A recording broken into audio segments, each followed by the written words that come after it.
bisa di-broadcast dengan lancar di seluruh Indonesia dan teman-teman yang menyimaknya dari YouTube maupun seluruh dunia ya, di YouTube maupun di Facebook bisa menyimak dengan tanpa ada gangguan sesuatu apapun. Materinya data mining saya serahkan ke Mas Fikri Fatullah. Dipersilakan Mas. Bismillahirrahmanirrahim. Masih semangat gak ini? Oke. Masuk ke data mining. Ini sebenarnya agak kontradiktif ke saya karena saya menurut Steven saya orang feeling. Orang feeling gak doyan angka dan data gitu kan ya. Teorinya kan ya. Tapi ya ternyata gak bisa. Terpaksa harus doyan. Oke.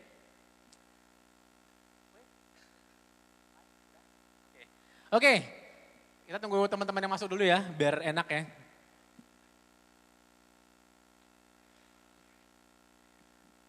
Yang peserta, yang Anda yang di sini yang mau ngirim pertanyaan lewat slide juga nggak apa-apa, silakan. Tadi kayaknya banyak yang juga beberapa orang ngirim pertanyaan di sini sekalian promosi ya. Sok lah, monggo lah. Ya. Ikhlas saya, ikhlas. Oh ya denda. Nanti pulang mas, denda.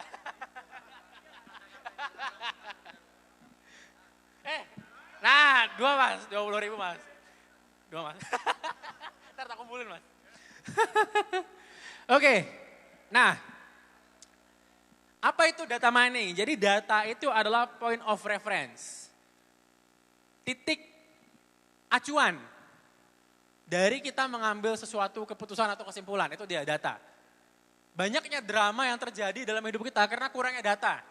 Saya ulangi, banyaknya drama yang terjadi dalam hidup kita. Banyaknya drama yang terjadi dalam bisnis kita karena kita kurang data. Atau lawan bicara kita kurang data. Anda mungkin pernah ngelihat kasus kayak gini, bener nggak? Ini 6, ini 9, wah mereka berdua benar. Gak ada yang berdua benar. Ya, ini karena kurang point of reference. Yang mana belakangnya, yang mana depannya, pasti ada. Entah bisa acuannya itu pohon atau sesuatu, pasti ada. Ya, sama juga kayak gini. Ya, ini benar, ini juga benar. Enggak, satu pasti salah.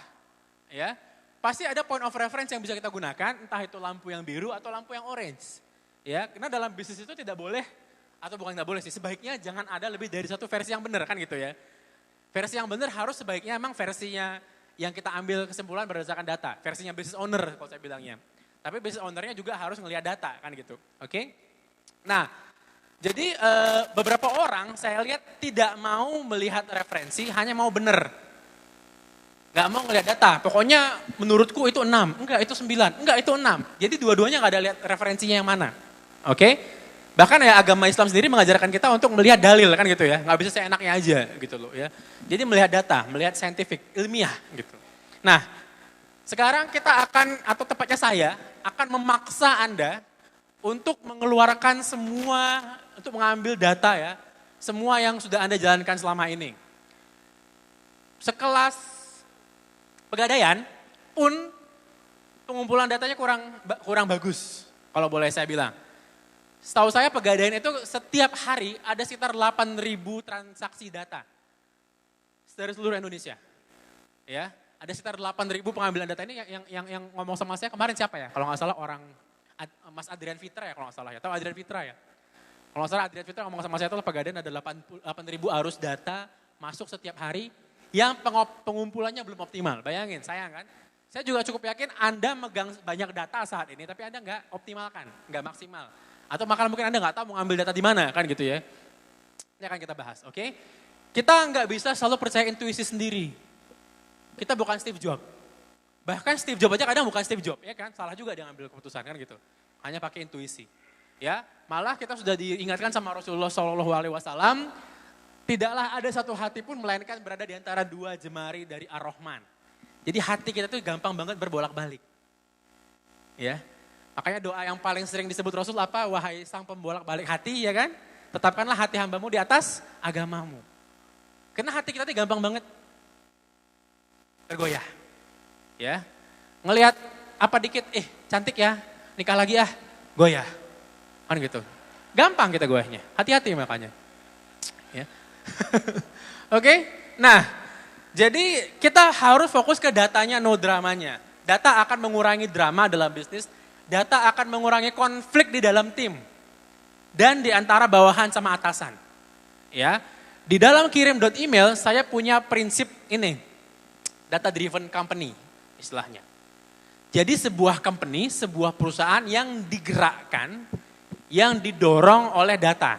Jadi saat kita melangkah ngambil keputusan sampai menentukan hari ini mau kerja apa, itu semua pakai data, pakai angka. Hari ini mana yang paling penting, itu semuanya pakai data, pakai angka, enggak pakai feeling. Oh ini yang penting nih, yang A, yang B, yang C, enggak. Semua datanya ada atau enggak. Ya, jadi perusahaan yang di dalam setiap keputusannya mengacu pada data. Dari mulai marketing, finansial, operasional, dan yang lain. Saya tahu ya, saya juga bukan orang yang sempurna, saya juga nggak punya semua data yang harusnya saya punya, tapi paling nggak saya berusaha dan ya insya Allah cukup bagus lah yang akan saya share ke Anda ya. Oke? Nah, prinsip dikirim.email apa? Jika ada data, kita mengacu ke data. Kalau opini, jangan opini saya. Opini based owner artinya. Ya, ini prinsip dikirim.email yang saya jalankan ke tim. Kalau mau bantah saya, bantah dengan data, saya akan nurut. Gitu loh. Kalau nggak punya data, ya wes jalanin opini saya. Ini prinsipnya. Maka ini akan mengurangi konflik. Ingat, ketegasan membawa ketenangan. Ketegasan bawa apa? Ketenangan. Makin kita tegas, makin kita tenang sama tim. Ya, bukan berarti saya nggak respect sama mereka, bukan berarti saya nge-push mereka, bukan. Tapi memang saya cukup tegas sama tim saya. Jadi menghilangi kemungkinan future drama gitu, drama-drama di depan. Saya paling anti sama drama gitu loh ya. Oke? Nah, apa itu data dan bagaimana pentingnya? Kita akan melihat cerita, saya akan menyampaikan sebuah cerita tentang perusahaan-perusahaan yang menang dengan data. Perusahaan-perusahaan yang jalan dengan data, perusahaan-perusahaan yang masuk ke sebuah industri membawa data. Ya, apa yang terjadi? Kita akan lihat. Kasus pertama adalah Netflix. Tahu Netflix? Tahu. Netflix adalah sekarang itu perusahaan streaming, nonton, bener nggak? Kita bayar $9 per bulan, kita bisa nonton streaming film sesuka hati. Ya. Tapi dulunya Netflix itu adalah perusahaan pengiriman DVD, rental.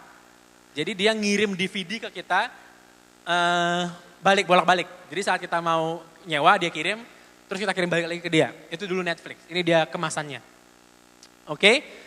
Nah, Reed Hastings, CEO-nya Netflix itu didenda $40 oleh Blockbuster, perusahaan penyewaan film saat itu, karena telat mengembalikan. Jadi dia dulu sewa DVD, telat mengembalikan, dendanya $40. Dan dia marah. What? $40 hanya gara-gara telat, sedangkan biaya sewanya aja cuma $13 saat itu. Ini kurang ajar, ini kelewatan dia bilang. Ya, inilah awal dia akhirnya tertrigger untuk membuat Netflix. Ya, maka tahun 97 Netflix berdiri, tapi belum seperti yang kita kenal saat ini. Siapa di sini pelanggan Netflix, angkat tangan? Yang pernah berlangganan Netflix, angkat tangan? Oke. Ya. Nah, tahun 98 Netflix meluncurkan website dan memusatkan penyewaan DVD dari website. Jadi bukan di telepon, dulu awalnya di telepon, pakai pos, sekarang dipesan pakai dari website, dikirim lewat pos DVD-nya. Itu awalnya tahun 98, ya ini story-nya ya. Lalu mereka bikin diferensiasi dan mereka bikin saat ini optimasi tepatnya. Blockbuster saat itu distribusinya dengan ratusan kios, bener nggak?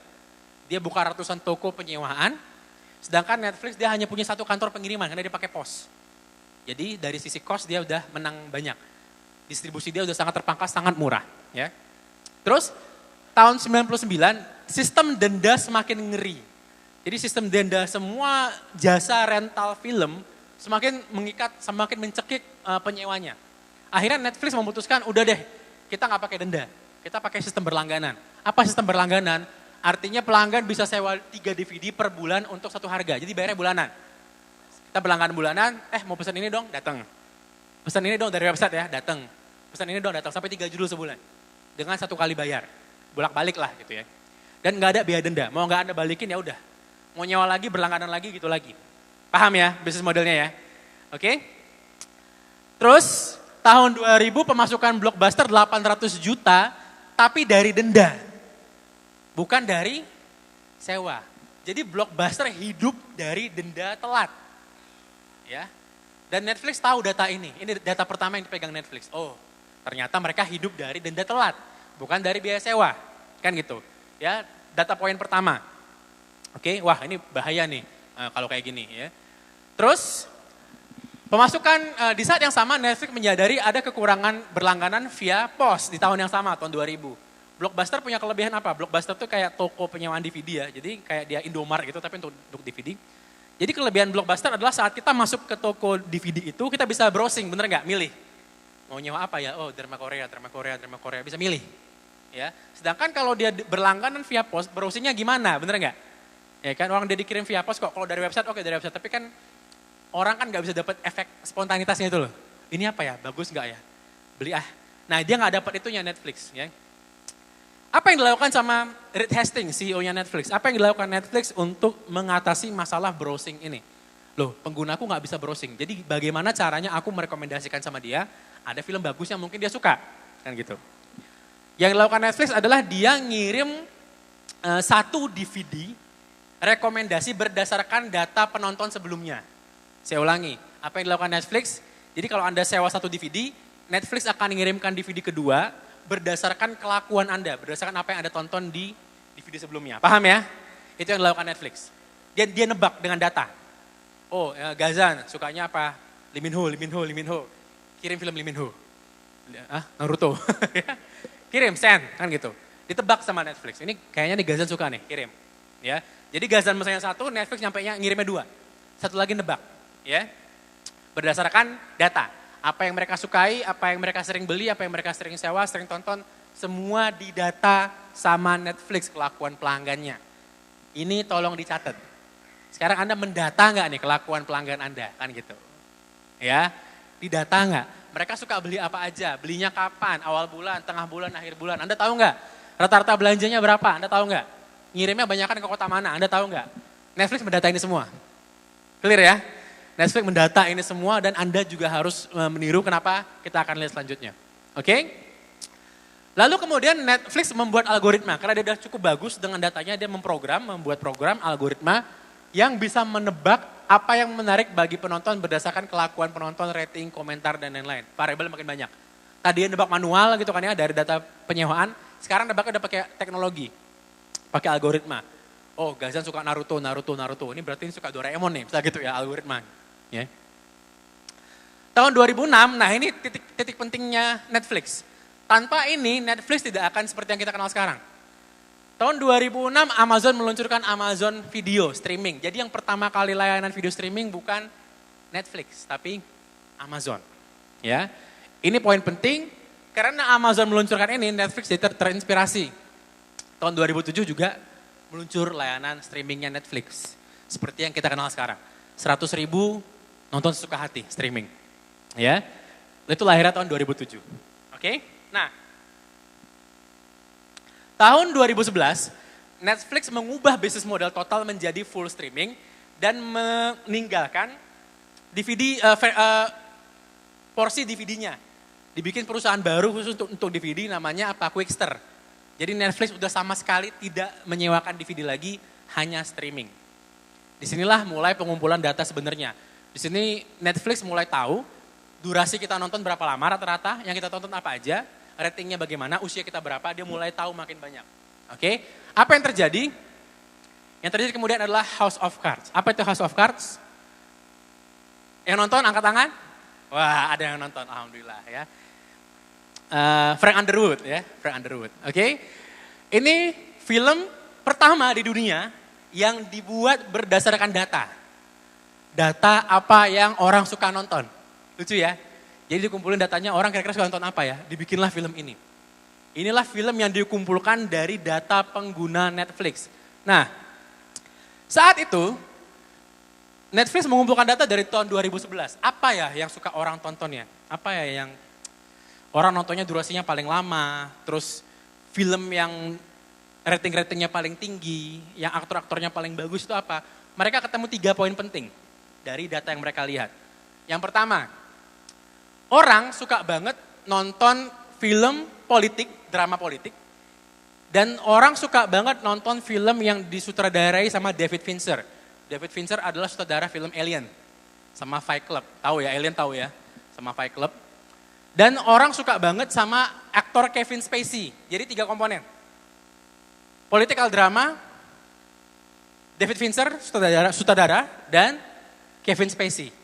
Jadi Netflix menggabungkan mereka bertiga. Sutradaranya diambil, aktor Kevin Spacey-nya disewa, dan tema filmnya adalah political drama lahirlah House of Cards. Ya. Nah, jadi film House of Cards ini kayak film sinetron sebenarnya. Dia satu season ada 13 episode, ya bener ya 13 ya. 13 episode yang satu episodenya itu durasinya sekitar 45 menit sampai 1 jam. Ya. Dan lucunya Netflix tidak merilisnya bertahap kayak sinetron. Sinetron kan tiap minggu ya. Hari ini, sinetron Indonesia kejar tayang ya. Tiap hari ya. Ya wis lah, intinya kayak film seri di Amerika. Film seri dari Amerika itu kan dia tiap minggu kayak Walking Dead gitu kan ya. Tiap minggu, sekali. Nah Netflix mengubah modelnya dengan merilis langsung 13 episode. Plek. Jadi sebuah film berdurasi 13 jam. Yang dipotong jadi 13 film kecil gitu loh. Ya. Lahirlah House of Cards yang membuat satu segmen kategori baru yaitu namanya Web Television Series. Ingat, ada the law of category. Dalam hukum marketing ada namanya the law of category. Kalau Anda tidak bisa jadi yang pertama, bikin kategori baru dan jadilah yang pertama di sana. Ya. Jadi kan dalam marketing ada prinsip, kalau nggak bisa jadi yang pertama, jadi yang terbaik, ya kan? Kalau nggak bisa jadi yang terbaik, jadi yang berbeda. Nah, the law of category membantah hukum itu dengan mengatakan, kalau Anda nggak bisa jadi yang pertama, bikinlah kategori baru dan jadilah yang pertama di sana. Ya, itu yang dilakukan sama Netflix, dia bikin kategori baru, namanya web television. Tidak ada saat itu yang berada di kategori itu. Oke? Di Indonesia, yang bikin kategori baru siapa? Kebab Turki, benar nggak? Sendirian kan? Saat itu kan nggak ada kebab ya, sendirian. Siapa lagi? Aqua? Enggak lah Pak. Siapa lagi? Ayo. Hah? Siapa lagi yang bikin kategori sendiri hanya ada dia ada di situ? Siapa? Atau dia nomor 1 di situ? Siapa? Zanana enggak ya? Oke? Nah lanjut. Lalu kemudian House of Cards memenangkan Golden Globe dan bersanding dengan serial TV mainstream dan satu-satunya pemenang Golden Globe yang tidak tayang di TV. Ya, sejarah nah jadinya saat itu. Oke. Nah, Netflix terus merilis film produksi mereka sendiri setelah House of Cards yang semuanya diproduksi pakai data. Jadi setelah House of Cards berhasil, Netflix terus meliris film-film baru yang dibuat semuanya pakai data. Kayak House of Cards, berhasil ya katanya. Kita bikin yang lain yuk, bikin ini. Ya. Sampai tahun 2015 Netflix kerjasama sama Marvel Comics dan bikin film seri Daredevil. Film superhero pertama yang dapat Emmy Awards. Ya. Dan emang bagus banget. Dulu saya kan masih nonton ya, saya nonton ini dulu, bagus banget. Ya. Saran saya nonton Daredevil, yang versi Netflix ya. Dia lebih kayak ke film drama kriminal daripada film superhero, bagus banget. Oke? Film superhero pertama yang dapat Emmy Award dan bahkan sampai sekarang belum ada lagi film superhero yang dapat penghargaan seperti ini, baru Daredevil. Ya. Terus 2015 Amazon niru Netflix yang tadinya Amazon yang mulai, ingat ya. Tadinya Amazon yang mulai, sekarang Amazon yang niru. Dia lihat Netflix, Netflix bikin film sendiri. Kita bikin juga. Namanya Amazon Original Series. Yang berkompetisi langsung dengan Netflix bilangnya original content. Ya, beda-beda dikit. Oke. Terus 2016 Netflix menghilangkan sejumlah besar film dari pihak ketiga. Karena Netflix dulunya kan awalnya kan streaming film luar ya. Film-film dari pihak ketiga, Universal, Sony Studio, film-film kayak film-film bioskop yang kita lihat deh, ya. Mulai dihilangkan sama dia satu persatu film-film itu dan digantinya dengan film yang dia buat sendiri. Makin pede dia. Ya. Akhirnya apa? Tahun 2016 merupakan pendapatan tertinggi Netflix setelah mereka hanya fokus ke original content. Apa artinya? Artinya Netflix masuk ke industri film dengan membawa data, benar nggak? Mulai dari data kelakuan penonton, ya kan? Dia datang bawa data. Saat banyak studio film lain yang lebih profesional, lebih besar, lebih banyak budget. Cuman dia yang datang bawa data. Dia yang bikin film berdasarkan apa yang dimaui sama penonton. Bukan apa yang dia mau. Dia lihat kelakuan penonton. Oh ini penonton suka ini nih, dia bikin. Dari data apa, suka apa lagi? Bikin. Suka apa lagi? Bikin. Maka sekarang Netflix isinya udah hampir semuanya original content. Buatan mereka sendiri. Udah bukan film-film bioskop lagi, film-film seri lagi, bukan itu lagi. Ya. Berubah bisnis modelnya. Oke, ini contoh winning with data. Ini contohnya, contoh kasus paling nyata di depan mata. Oke, next Uber. Tahu Uber ya? Uber juga punya kasus yang sama seperti Netflix. Oke, tahun 2008 Travis Kalanick sama Gerd Kamp, foundernya, itu lagi di Paris, kehujanan, bawa koper banyak, sehingga tidak ada taksi mau nampung. Lagi hujan bawa koper basah-basahan gitu kan ya di pinggir jalan. Taksinya lewat aja dipanggilin. Ya terus mereka malam itu mereka sendiri bersumpah gitu. Aku akan cari solusi untuk dia bilang, kita akan cari solusi untuk masalah taksi ini karena ini pasti nyebelin sama semua orang, dia bilang. Ya, akhirnya ide yang muncul, mana dia? Nah ini dia, ide yang muncul menemukan kendaraan pada waktu yang tepat dan tempat yang tepat. Itu ide yang mereka bawa saat itu. Bagaimana saat kita mau ada mobil itu ada. Kita butuh kendaraan, mobil itu ada. Kita butuh tumpangan, mobil itu ada. Gimana caranya? Ya, mereka cari tahu. Oke, 2010 mereka mengeluarkan sebuah algoritma yang namanya search pricing. Sistem pricing yang sampai sekarang masih kita gunakan di Uber. Yang ditiru katanya sama apa-apa lain ya, maksudnya sama ya Gojek dan lain-lain. Berdasarkan dari algoritma ini. Katanya, saya nggak tahu. Ya, jadi algoritma search pricing ini bisa menentukan harga berdasarkan jarak tempuh, kecepatan, rush hour, dan lain-lain. Ya, sangat detail saat itu, ya algoritmanya. Oke, 2006 lalu merilis fitur rekomendasi tempat kunjungan, 2016 maksud saya, merilis fitur rekomendasi tempat kunjungan berdasarkan frekuensi pengguna. Sekarang kalau Anda buka Uber udah nyaranin, bener nggak? Yang sering Anda kunjungi, misalnya apa sih, Mall Malang atau di Jakarta ada Mall Taman Anggrek gitu kan ya. Karena dia lihat kita ke situ berapa kali dia mulai nyaranin gitu. Anda sedang berada dekat di Mall Taman Anggrek, mau ke sana gitu. Dia juga udah tahu rumah kita di mana, bener nggak? Dia langsung nanya, mau pulang kan gitu. Dia langsung nebak-nebak dari data yang dia kumpulkan. Ya, itulah Uber. Uber mengetahui persis di mana pelanggan mereka berada, mau kemana dan berapa biayanya. Ini yang perusahaan taksi nggak punya, ya nggak? Mereka datang dengan apa? Mereka datang dengan data. Mereka masuk ke industri taksi bawa data. Kesamaan antara Netflix sama Uber adalah mereka sama-sama ngumpulin data, sama-sama bawa data dan mengoperasikan data sebagai cara mereka berbisnis sehari-hari. Jadi nggak ada namanya nebak, feeling. Ini kira-kira prospek nih potensial bagus nih, nggak ada. Semuanya pakai angka. Ya, mereka kumpulin data dari banyak banget yang saya bilang nanti data point. Ya, titik-titik datanya itu ya dikumpulin di satu tempat. Diolah sampai jadi bisnis sendiri, oke? Ya, nah ini dia Netflix tidak punya kios penyewaan dan Uber nggak punya mobil, mereka hanya punya data, ya. Jadi mereka hanya punya data, mereka mengolah data lebih baik daripada perusahaan sejenis, oke? Sampai sini ada pertanyaan? Belum? Oke, lanjut ya. Nah. Ada beberapa jenis data yang bisa kita kumpulkan. Yang pertama, saya sebutnya data primer. Ini kalau dulu belajar statistik mungkin familiar ya. Data primer adalah data yang langsung kita dapatkan dari orang lain secara langsung. Saya nanya ke Gazan alamatnya di mana? Itu namanya data primer. Clear ya? Langsung kita dapat dari konsumen, langsung direct. Ya. Nah, data primer bisa berupa survei. Dalam dunia online bisa berupa survei, saya bilangnya survei funnel. Nanti saya jelaskan apa itu survei funnel. Cara terbaik untuk mensurvei seseorang adalah jangan mengatakan itu sebuah survei. Cara terbaik untuk mensurvei pasar, jangan mengatakan itu sebuah survei. Tanyakan open question, maksudnya open question gini. Ini yang saya lakukan saat saya bikin kirim email. Saya tanyakan, apa 2 masalah terbesar yang saya tanya? Apa 2 masalah terbesar yang Anda hadapin di bisnis Anda? Silahkan terapkan ini ke bisnis Anda masing-masing. Misalnya Anda jualan kosmetik atau jualan fashion. Apa sih 2 kendala ibu-ibu untuk bergaya atau pakai hijab atau pakai kosmetik atau jerawatan atau apa terserah. Itu namanya open-ended question. Ya, mereka yang menentukan jawabannya, bukan yes no question, paham ya? Apakah Anda senang? Ya, tidak. Apakah Anda bahagia bersama saya? Ya, tidak, bukan gitu. Tapi open. Apa 2 masalah yang paling sering Anda hadapin? Itu yang dulu saya jadikan pertanyaan dan ditiru sama teman-teman ke bisnis masing-masing dan jawabannya cukup bagus. Ya. Jadi keluarkan dulu masalah yang mereka hadapin apa? 2 masalah paling penting. Terserah Anda mau berapa, mau bikin 1, mau bikin 3, tapi 2 buat saya angka yang bagus.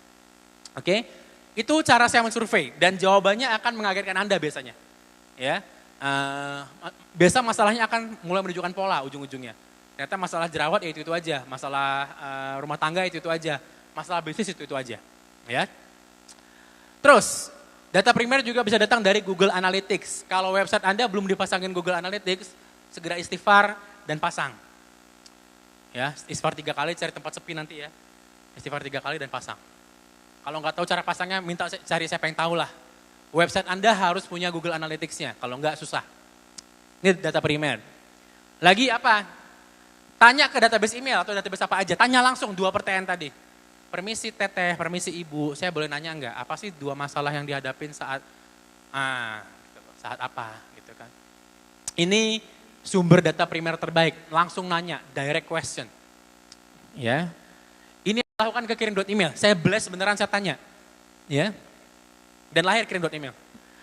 Terus data primer selanjutnya, Facebook group survei, tahu ya? Facebook group ada fitur survei kan? Tahu ya? Ingat jangan sebut survei. Kasih pilihan jawaban. Ya. Anda kalau saya mau rilis Zanana selanjutnya mau rasa apa? Durian, nasi goreng misalnya. Ya kan? Bisa potong nasi goreng lah, jadi ya. Terus tes campaign di Facebook atau AdWords. Nah, ini dia. Anda bikin iklan yang tujuannya emang mencari tahu, survei. Ya, misalnya Anda punya 2 produk, Anda pengen tahu mana yang mereka suka atau Anda punya pertanyaan yang pengen Anda tanyain, iklankan pertanyaannya atau bagaimana, tampung responnya. Ya. Tes campaign di Facebook atau Google AdWords. Ini pakai duit, tentu saja. Tapi yang semua yang pakai duit di internet pasti cepat, benar nggak? Maka pakai ini juga datanya cepat. Ya. Saya pernah kampanye siapa ya? Kampanye Pak Slamet atau kampanye siapa? Saya lupa. Yang isinya cuma nanya, Anda untuk Lebaran lebih suka beli apa? Untuk hari H gitu. Apakah sejadah? Apakah? Tapi dia nggak ngasih jawabannya. Mancing aja. Dan itu respon di komentarnya luar biasa. Dia pakai iklannya Page Post Engagement ya untuk nampung komentar. Dan itu responnya sangat luar biasa. Itu di data benar sama beliau. Dikumpulin sampai akhirnya dibikin produk untuk dijual saat mau Lebaran, bener.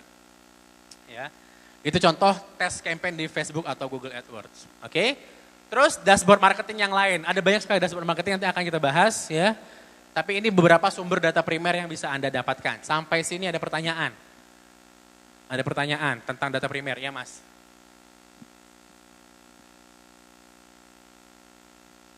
Dari masyarakat ada? Mas, ya. Ketika Mas survei itu, kalau boleh tahu apa hasilnya ya? Kan Mas nanyanya... Open-ended. Hah? Open-ended question. Open rate.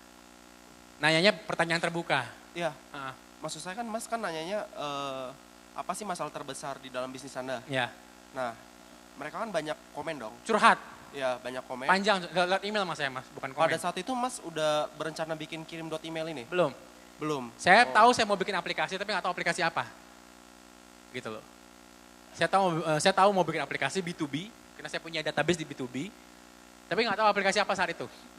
Apakah pengen bikin perpanjangan dari UB atau apa, saya nggak tahu. Jadi yang saya lakukan adalah saya nanya, apa kendala terbesar? Kendala terbesar dari sekian banyak curhat yang saya terima, sekitar 217 reply saat itu, 217 respon yang balas emailnya. Panjang-panjang curhat, ada yang gara-gara saya terpaksa bisnis Mas, karena orang tua saya meninggal. Sedih banget itu Mas. Yang gitu-gitu saya banyak banget baca, saya ya capek lah 2 hari 2 malam saya ngabisin email itu untuk mendata semuanya dan akhirnya dapat kirim.email. Nah kalau kayak gitu kan Mas kan kondisinya pada saat itu pas mau bikin bisnis. Ya. Kalau kayak kita kan udah ada bisnis, Ya. kita bisa mengarahkan nggak? Misalnya kayak saya jualan sepatu, saya bisa mengarahkan apa masalah terbesar Anda dalam membeli sepatu atau apa? Bisa dengan angle-angle berbeda Mas, pasti bisa. Bisa. Intinya kan gini, untuk menemukan apa produk atau bisnis selanjutnya yang akan dibeli sama masyarakat kan gitu ya. Arahnya kemana kan gitu. Jadi bisa kita optimalkan ke sana, bisa. Anda bisa mulai ngumpulin dari mulai model sepatunya, jenis sepatunya, atau yang sepatu atau yang enggak, bisa. Ya. Oke, Mas. Makasih ya. Ya, sama-sama Mas. Pertanyaan dari masyarakat, Muhammad Reza. Bagaimana merekrut tim untuk mining dan mengolah data sehingga bisa winning with data di kelas UKM? Apakah ada pelatihan untuk hal seperti ini? Pelatihan belum ada Mas, karena ini topik yang sangat tidak populer. Bener nggak? Gitu saya bikin workshop data mining, krik. Nggak akan ada yang daftar gitu. Ya. Apa tim yang harus direkrut? Tim yang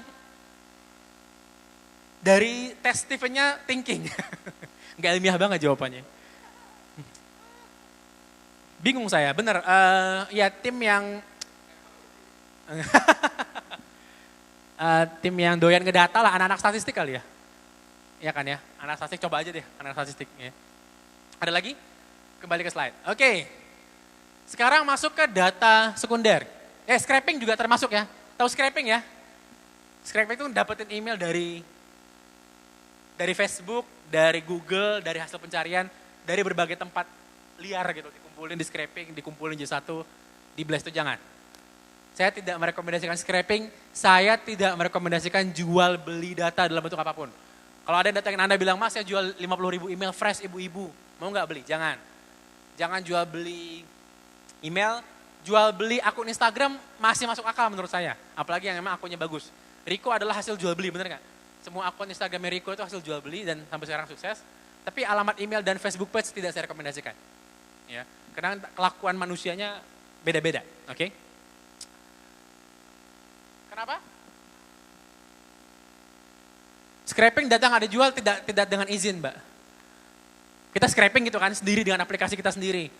Tapi nggak kita bayar dari orang, kan kita nggak beli dari orang gitu maksudnya kan ya.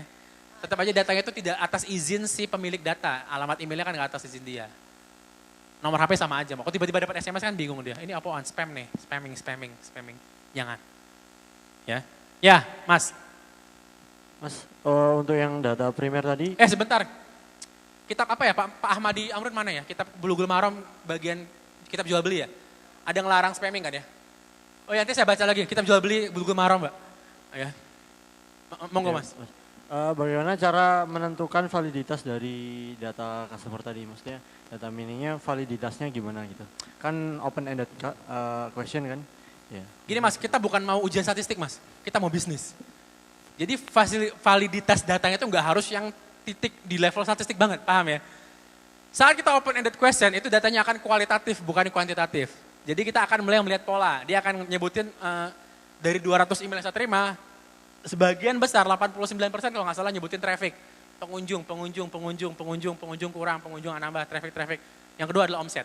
Omset turun, pengunjung sepi, omset turun, pengunjung sepi, omset turun. Itu tuh terus polanya. Ya. Ujung-ujungnya Mas akan ngelihat sebuah pola seperti itu, nggak akan jauh-jauh. Nggak akan ada jawabannya yang terlalu melenceng banget, nggak ada Mas. Pasti akan itu aja yang keluar. Nah Mas harus tahu yang itu-itunya aja itu apa gitu. Ya. Nggak tahu kan sekarang kan ya. Kalau saya tanya sama Mas, mungkin Mas agak bingung sekarang, apa ya? Harus tanya. Ya. Ada lagi? Lanjut dulu? Oke lanjut dulu. Data sekunder. Data sekunder bisa datang dari industri report. Industri report biasa dirilis sama majalah-majalah bisnis seperti SWA, majalah-majalah bisnis seperti marketing, majalah marketers, majalah apa lagi ya? Forbes, ya. Dan banyak majalah lain, industri report. Biasa dia setahun tuh ada 3-4 kali report. Ya. Kalau majalah SWA itu kan ada the best brand gitu kan ya, the best apa, the best delivery, the best apa, itu dibacain Mas. Yang kedua adalah insight dari pakar, kan sering kalau diwawancarai di TV, ada pakar ngomong apa, insight bisnis didengar, dicatat, direkam, cari YouTube-nya, terserah. Ya, insight dari pakar, terutama ekonom gitu-gitu ya, atau pebisnis atau siapa, monggo. Catatin semuanya. Data sekunder lain, yaitu majalah bisnis ya tentu saja. Setiap majalah bisnis pasti ada artikel yang ngebahas data. Penetrasi pasar, market share, daya beli orang Indonesia, daya beli orang Malang, selalu ada di majalah SWA. Ya, pendapatan per kapita, UMK pasti ada. Ini di majalah bisnis. Saran saya berlangganan majalah SWA, saran saya. Kalau mau hemat pakai Scoop. Scoop tahu ya? Aplikasi Scoop yang ada di iOS atau yang ada di Android, saya berlangganan 89.000 per bulan bisa download majalah sesukanya. Unlimited ya. Jadi Scoop. SCOOP. Scoop. Data sekunder selanjutnya adalah buku, ya tentu saja. Buku, presentasi seperti yang Anda hadiri sore ini, itu juga data sekunder. Ini kan data saya, bener nggak? Ya kan? Dari tadi pagi kita bahas data saya, karena saya nggak punya data Anda. Tapi bisa Anda ambil polanya untuk Anda pelajarin. Ya. Presentasi, terus reverse engineering. Nah ini akan kita bahas nanti di belakang. Ya, reverse engineering adalah, reverse itu berkebalikan, engineering itu apa? Rekayasa, benar. Rekayasa kebalikan. Jadi kita ngelihat bisnis yang sukses kita balikin. Kenapa dia sukses? Gitu. Mundur kita ke belakang. Oke. Nah tempat-tempat menambang data, tolong dicatat. Inilah beberapa data poin Anda. Ini tempat-tempat di mana Anda bisa dapetin data secara langsung dan sebagian besar adalah gratis. Ya. Tempat-tempat menambang data. Oke. Sebelum kita mulai, ada pertanyaan. Data primer, data sekunder. Ya Mas. Data sekunder data yang kita dapat dari pihak ketiga ya, pihak lain ya. si dia yang mendata buat kita gitu loh. Kita ambil datanya. Ya, monggo Mas. Berapa sih Mas jumlah pertanyaan yang paling efektif untuk sebuah survei gitu? Karena kalau kebanyakan kadang kita, saya sendiri gitu kalau pas jadi responden, kalau kebanyakan pertanyaan jenuh gitu ya, terus kita ngisinya asal-asalan gitu. Jadi bagaimana caranya kita dapat data yang akurat, kemudian responden ngisinya juga dari hati. Saya tidak merekomendasikan survei berbasis hadiah Mas. Jadi beberapa perusahaan setahu saya juga sudah mulai meninggalkan yang namanya survei berbasis hadiah, diiming hadiah untuk survei, karena itu ternyata tidak akurat. Jadi kalau masalah akurasi saran saya jangan mulai kasih hadiah. Diskon nggak apa-apa, karena diskon menunjukkan keinginan untuk membeli, benar nggak? Ya, tapi potongan harga, it's okay. Tapi jangan gratis dikasih hadiah untuk survei itu jangan. Ya, jadi untuk menjaga akurasi dia harus memang benar-benar apa ya? Self willing apa sih bahasa Indonesianya? Benar-benar niat sendiri, tulus gitu loh. Aku memang mau ngisi data. Benar, terlalu panjang tidak bagus. Makanya saya cenderung mensurvei dengan open ended question. Jadi panjang pendeknya mereka sendiri yang menentukan. Bukan saya berdasarkan formulir yang detail banget enggak. Nanti setelah mungkin jadi konsumen, butuh lebih detail lagi ya, saya biasanya bertahap Mas. Jadi saya membagi survei itu bertahap, bukan satu halaman panjang, tapi ada 4 halaman yang isinya masing-masing 3 pertanyaan gitu. Jadi halaman pertama pakai Google Form gitu kan ya, atau pakai apa, 3 pertanyaan next, 3 pertanyaan next, gitu. Multiple pages lah surveinya, iya Mas. Bentar ya Bu. Gimana cara tahu data yang udah kita ambil itu cukup atau belum? Kalau untuk pebisnis ya kan kalau secara statistika ada cara ngitung-ngitungnya. Kalau untuk pebisnis logikanya kayak gimana kira-kira? Saya dari conversion rate. Kalau rata-rata conversion rate itu 10%, artinya dari yang survei itu 10% akan membeli, maka saya akan ngumpulin sampai terpenuhi angka conversion rate itu. Contoh, saya butuh 20 orang untuk akhirnya nanti membeli produk ini, maka dengan asumsi conversion rate saya sekarang 10%, maka saya butuh 200 responden. Clear ya Mas ya? Bu? Ini bukan ilmiah loh Mas, bukan akademis loh Mas. Jangan dibawa ke ilmiah, mati saya Mas. Bukan akademis Mas, ya. Ya, Mas Fikri canggih banget pokoknya. Saya mau share ini. Saya waktu itu sudah pernah bikin yang namanya database, karena kebetulan saya punya komunitas, tapi memang sangat-sangat konvensional banget ya, ngisi nama ini gitu. Dan sampai terkumpul mungkin sekarang sekitar 3.000 database. Tapi 3.000 Bu? Iya, sekitar 3.000 karena komunitasnya lumayan banyak gitu. Nah, pertanyaannya adalah apakah nih kita sudah punya 3.000 itu kita isi satu-satu gitu dalam apa atau Ibu ngumpulin datanya di mana Bu? Jadi saya punya komunitas. Iya, dikumpulkan di mana datanya? Di dokumen. Dokumennya bentuknya apa? Dokumen Facebook. Dokumennya, iya nulis di komentar gitu kayak gitu. Di komentar Facebook ada 3.000 Bu? Iya. Jadi saya Mindahinnya bagi-bagi Kalimantan, misalnya Sumatera, Medan kayak gitu. Terus sekarang yang bikin bingung adalah itu kan tempat menambang data. Saya punya data, nggak pernah melakukan email marketing, nggak pernah melakukan macam-macam yang seperti diajarkan sama Mas Fikri barusan, amazing banget gitu ya. Nah itu mau diapain data sebanyak itu? Apa kita input satu-satu atau mereka harus mengisi ulang? Kalau dari kolom komen Facebook ya di input satu-satu Bu. Wow. Saya juga kaget Bu, komen Facebook, jadi mereka share emailnya di komen Facebook. Jadi nanti saya ketemu Mas Tunjukin, Fikri boleh, ya, boleh, ya Bu, ditunjukin. Jadi saya punya Kayak grup kayak Facebook. deg-degan ya mau ketemu. Ngeri kayaknya nih. Saya punya grup Mas Fikri, grup ibu-ibu doyan nulis dan ibu-ibu doyan bisnis. Jadi di sana itu saya kelompokkan mereka yang dari Medan silakan isi di sini, mereka yang dari mana isi di sini. Itu pakai postingan? Iya, pakai dokumen grup. Di dokumen grupnya itu sampai tim komunitas kami kan harusnya nginput ke Excel, mereka menyerah karena saking banyaknya. Wow. Belum selesai, masuk lagi, belum selesai. Tapi saya tidak Tepuk tangan dong, tepuk tangan, ini penting nih. Tepuk tangan. nggak tahu mau diapain gitu loh Mas Fikri, dan Ya. saya nggak mau bilang saya gaptek ya, karena nanti Itu takut dibilang Bu, didenda. denda Bu, 3. Denda Bu. Tapi yang jelas hari ini saya berikrar bahwa saya nggak boleh jadi emak gaptek. Terima Siap, Bu. kasih.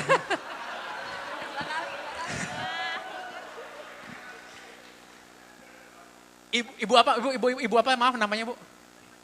Nama ibu siapa? Ibu Indari. Beliau rela ngomong 2 kali itu demi menyampaikan sebuah ide. Tepuk tangan dong ya kan. Saking semangatnya, oke? Orang Indonesia sama data kayaknya transparan ya. Nulis email di komen ya kan, terbuka gitu kita. Baik kita orangnya, transparan, gak curigaan. Data dibuka, kartu kredit difoto kan gitu ya. Luar biasa dah kita sama kerahasiaan tuh gak ada artinya gitu. Satu sisi itu kabar baik lah, artinya mereka ngasih izin Bu ya. Tapi sisi lain saat nanti kita email ke mereka marah-marah Bu. Saya dari segala macam, ibu kalau ngelihat isi inbox saya sekarang Bu, mungkin ibu nangis gitu, sedih Bu sama saya Bu. Cacian makainya banyak gitu Bu. Sudah tolong berhenti ngirim email, kamu setan, bla bla. Padahal di bawah ada tombol berhenti berlangganan, tinggal diklik selesai. Tapi mereka rela bekerja lebih banyak, ngetik email panjang, demi caci maki saya gitu Bu. Itu kan luar biasa Bu ya. Ya. Makanya jangan dibuka inbox saya Bu, sedih Bu bacanya Bu ya. Oke. Ibu kita di belakang ketemuan ya Bu ya. Tempat menambang data. Yang pertama dari operasional bisnis Anda sendiri. Ya, Anda harus bongkar, mana sih? Nah, dari operasional bisnis, Anda harus bongkar sendiri data dari operasional bisnis yang sedang berlangsung sekarang.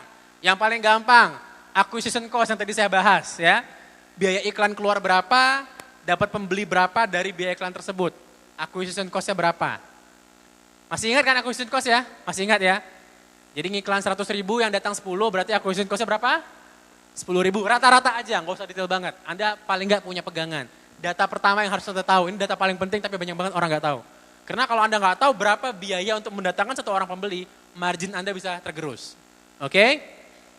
Data kedua, jumlah leads. Berapa jumlah leads yang nambah sehari? Ada yang tahu, angkat tangan. Yang tahu, angkat tangan.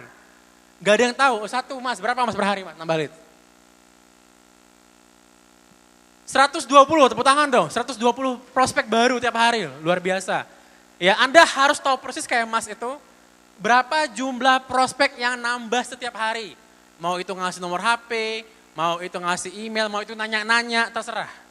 Tiap hari Anda harus tahu berapa leads yang masuk. Ingat 5 Ways Gazan? Kalau Anda nggak tahu berapa leads yang masuk, maka ilmu 5 Ways Gazan nggak kepake, bener nggak Zan? Ya, Anda harus tahu berapa leads yang masuk per hari. Next. Kenapa? Mau nanya, monggo.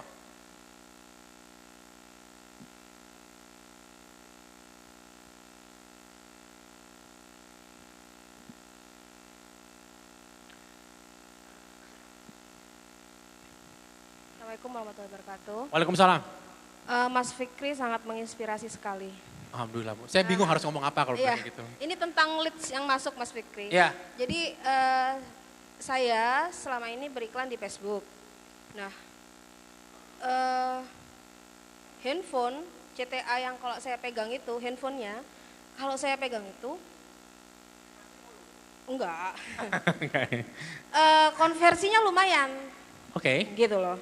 Boleh tahu angkanya Bu lumayan ini berapa? Gambaran aja. Satu handphone itu bisa 40 konversi. Satu Oke. handphone. Per hari? Per hari. Dari berapa yang nanya? Tahu nggak? Kayaknya sekitar 50, 90. 90 yang nanya, 40 yang Iya, beli. Setengah, iya. 50%. Tepuk tangan dong Bu. 50% conversion rate. Bu, CS-nya siapa Bu? Saya belajar dong Bu. Nah, itu Luar saya biasa. kalau saya yang pegang. Tapi kalau Ibu yang pegang? Iya, kan saya kalau gini Mas saya. Saya kalau misalnya bikin fanstick baru, saya tes saya dulu. Kalau sudah oke, sudah matang, saya kasih ke CS. Oke. Nah, kalau sudah sampai ke CS, ini menurun. Nah, iklannya udah saya banterin, iklannya udah banter, tapi berapa hari ini? Ibu maaf, Ibu ngasih ke CS bentuknya skrip apa pelatihan CS-nya? Udah pakai auto tag, udah pakai. Udah dua-duanya berarti? Udah. Oke. Dan nggak sama konversi sama Ibu? Beda. Nah, Ini udah goib ini alasannya ya. eh, Udah berat. udah gitu, nah udah gitu kan? Oke, pertama gitu. Nah yang kedua gini, kan satu handphone itu ada line ad, ada line, ada WA sama PIN BB. Mbak, ini ada yang, kan karena saya pegang pensfik-nya. Mbak, Ya. ini WA-nya kok nggak dibaca-baca toh Mbak? Saya tanyalah CS. Mbak, itu WA-nya dibaca kok Mbak? Saya kan mau kasar tuh enggak enak ya Mas ya. Nah, Mbak, WA-nya dibaca kok Mbak? Ini BBM aja nggak bisa dibaca Mbak. Saking ramenya. Tapi kenapa closingnya berbeda gitu loh. Maksud saya, apakah dibedakan aja CS-nya, apa karena saking banyaknya pertanyaan dia tidak bisa maksimal apa gimana ya? alasan terbesar conversion rate biasanya emang service, Bu. Servis kan ya Mas ya? Service, selalu service, hampir selalu Berarti service. yang dibutuhkan adalah menambah CS dengan pelayanan yang Iya, oke. bukan hanya nambah CS tapi nambah CS yang bagus, itu beda, Bu. Iya benar. Iya kan? Iya benar. Beda loh. CS yang bagus itu 1 di antara sejuta loh. Susah banget nyarinya, ya. Jadi jumlah list harus tahu. Tapi Ibu udah tahu jumlah listnya itu udah luar biasa loh. Iya. Ya. Yang ketiga adalah sama kayak yang Ibu siapa maaf? Ibu Reni. Ibu Reni. Yang ketiga sama yang disebut sama Ibu Reni tadi jumlah konversi. Anda harus tahu rata-rata conversion rate Anda supaya bisa ditambah. Kalau Anda yang sekarang aja nggak tahu gimana mau nambah, bener nggak? Bener. Angkanya sekarang nggak tahu. Nah Ibu udah mulai dapat gambaran 50-an%. Itu tinggi loh. Iya karena emang, 95 nanya 40 beli Bu. iya, karena Tinggi emang tuh. kita bisa membangkitkan emosional ibu-ibu Asik. itu. Petangan dong. Terima kasih Mas Fikri. Ya sama-sama Bu, luar biasa. Saya terima kasih Bu. Oke. Goib. Oke. Oke. Selanjutnya data growth rate, pertumbuhan. Anda tumbuh berapa persen sebulan? Persentase pertumbuhan bisa dari omset, bisa dari leads, bisa dari jumlah transaksi, terserah. Ya. Karena bisa jadi jumlah transaksi nambah, omset nggak nambah ya kan ya. Jadi hitung pertumbuhan Anda. Ya kalau bisa mendata semua bagus. Ya. Kalau Anda punya bisnis dengan tingkat pertumbuhan bulanan 10%, banyak investor yang akan nyari Anda, percaya deh. Ya. Per bulan 10%, didatangin investor Anda. 10% tiap bulan itu kan ya. Konstan gitu kan ya. Insya Allah. Karena yang dicari investor adalah konsistensi. Bukan, apa sih? Peak. Ya, bukan tiba-tiba lonjakan. Oke. Growth rate, tingkat pertumbuhan bulanan. Bulan ini berapa, bulan lalu berapa, presentasiin. Ya. Terus financial data, tentu saja data finansial. Tadi data-data operasional bisnis ya. Sekarang data finance, tentu saja. Yang pertama, average order value, rata-rata jumlah transaksi setiap pembelian. Ini udah dibahas Gazan kemarin ya. Apa istilahmu Gazan? Rata-rata rupiah per transaksi kalau kata Gazan. Saya bilangnya average order value. Per transaksi orang ngeluarin berapa sama kita. Per transaksi. Kalau Anda punya 10 jenis produk, rata-rata harganya berapa, per transaksi berapa. Ya. Kalau Anda nggak tahu average-nya, Anda nggak akan bisa nambah. Percaya deh, Anda harus tahu dulu average transaction itu berapa sekali transaksi. Oke. Next. Number of transaction, jumlah transaksinya ya. Ini juga udah dibahas Gazan kemarin. Di luar 2 poin ini masuk ke ranah akuntansi. Silahkan merujuk lagi ke materi-materi Mas Dania dan materi-materi Mas Kuku kemarin. Tapi Anda harus punya data finansial Anda yang jelas. Oke. Sampai sini ada pertanyaan. Oh, pertanyaan masyarakat, tolong Ega.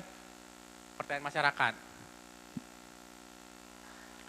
Untuk pertanyaan survei berupa kuesioner dengan open-ended question, bagaimana pengolahan datanya untuk mengambil keputusan? Misal ada 1000 responden dengan jawaban yang berbeda-beda. Gini Mas, kita menghindari yang namanya ekstrim kanan sama ekstrim kiri. Ya, cari tengahnya, median istilah dalam dunia statistik kan ya. Istilahnya median, tengahnya pasti ada. Kalau berpencar banget dari 1000 semuanya beda ya itu udah goib lah pasti. Ya nggak mungkin. Pasti ada medianya, pasti. Jangan yang ekstrim kanan banget, jangan yang ekstrim kiri banget. Contoh ekstrim kiri, apa masalah Anda? Gak ada. Ekstrim kiri. Ekstrim kanan, apa masalah Anda? Banyak banget Mas, ini 100 daftarnya. Ekstrim kanan. Clear ya? Jangan ambil yang ini, ambil yang tengah, pasti ada. Oke? Pertanyaan selanjutnya. Pertanyaan dari masyarakat. Saya mau nanya nih Om Fikri, Om. Bagaimana cara untuk selalu istiqomah dalam ngirim email? Kalau bingung mencari ide untuk ngirim email, bagaimana bisa menanganinya Mas? Rangga Arfrian.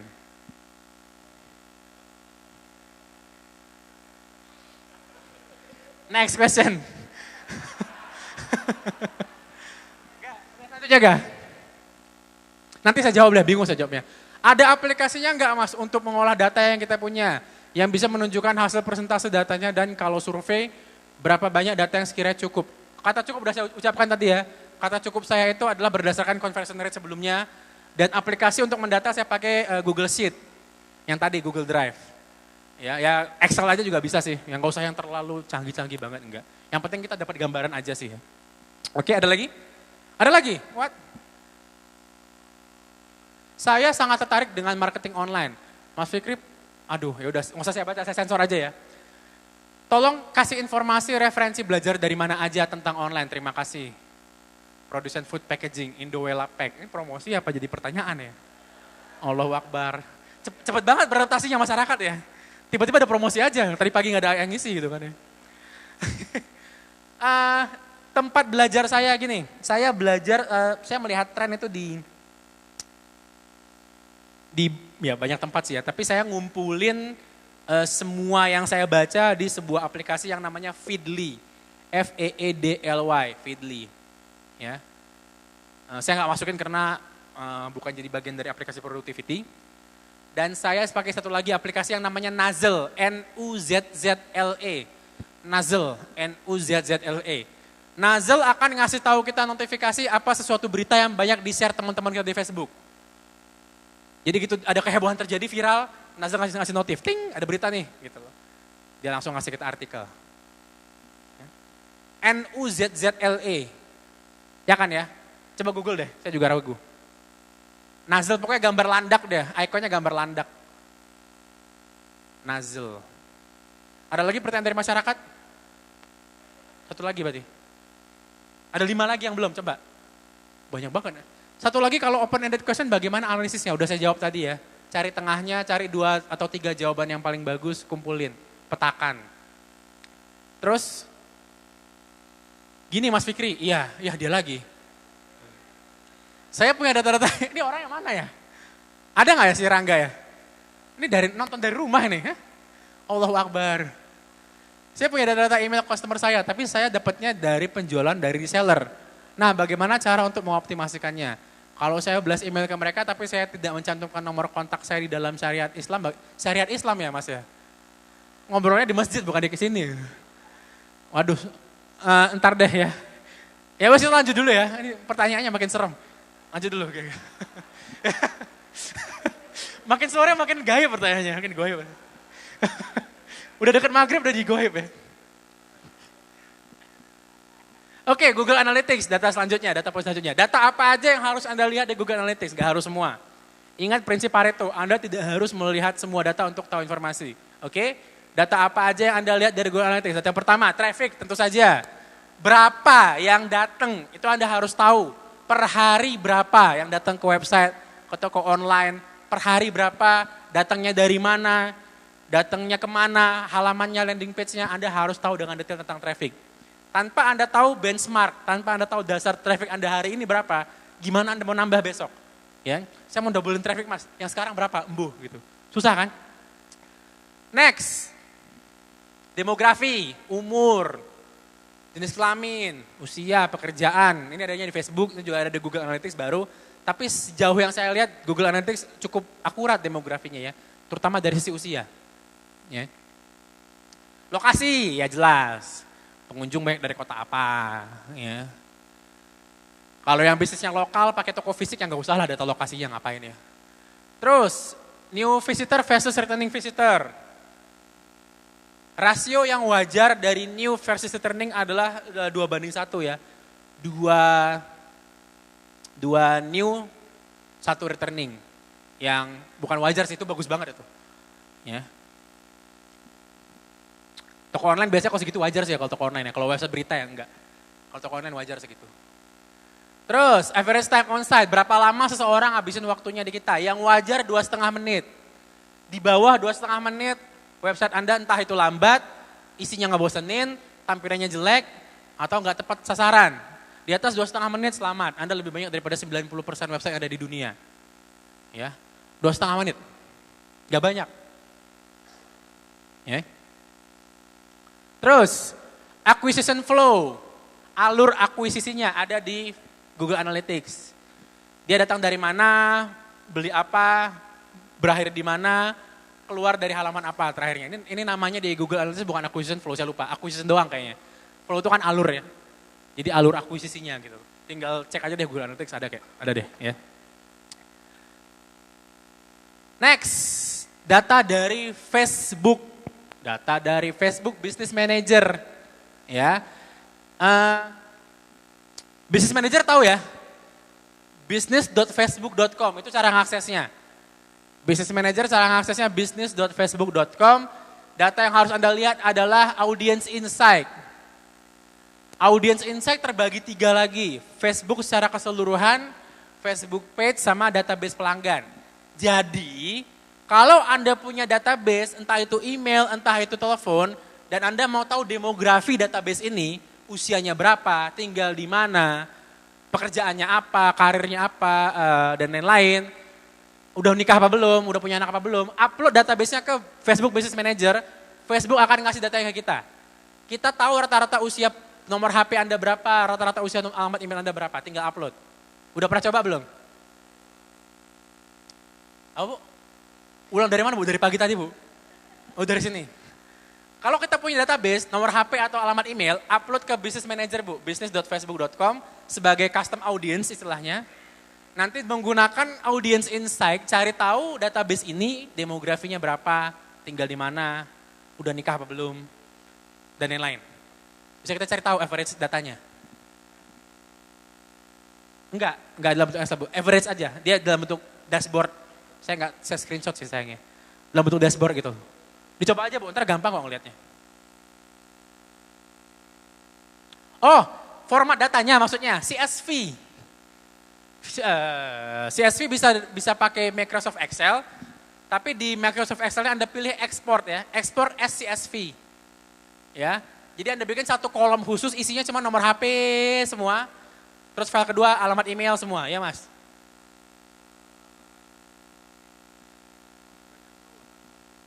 Ya, dia nolnya dibuang, bener. Nggak boleh ada nol depannya untuk nomor HP. 812, 62 juga bisa ya? Saya 8 bisa loh Mas. 857 bisa. Iya. Tapi 62 bener ya, akurat ya. Saya bercampur sih data saya ya, astagfirullahaladzim. Harus dibongkar lagi berarti. Makasih Mas Sore masukannya. Luar biasa. Ada lagi pertanyaan? Nolnya buang ya, 62 ya Mas? Iya.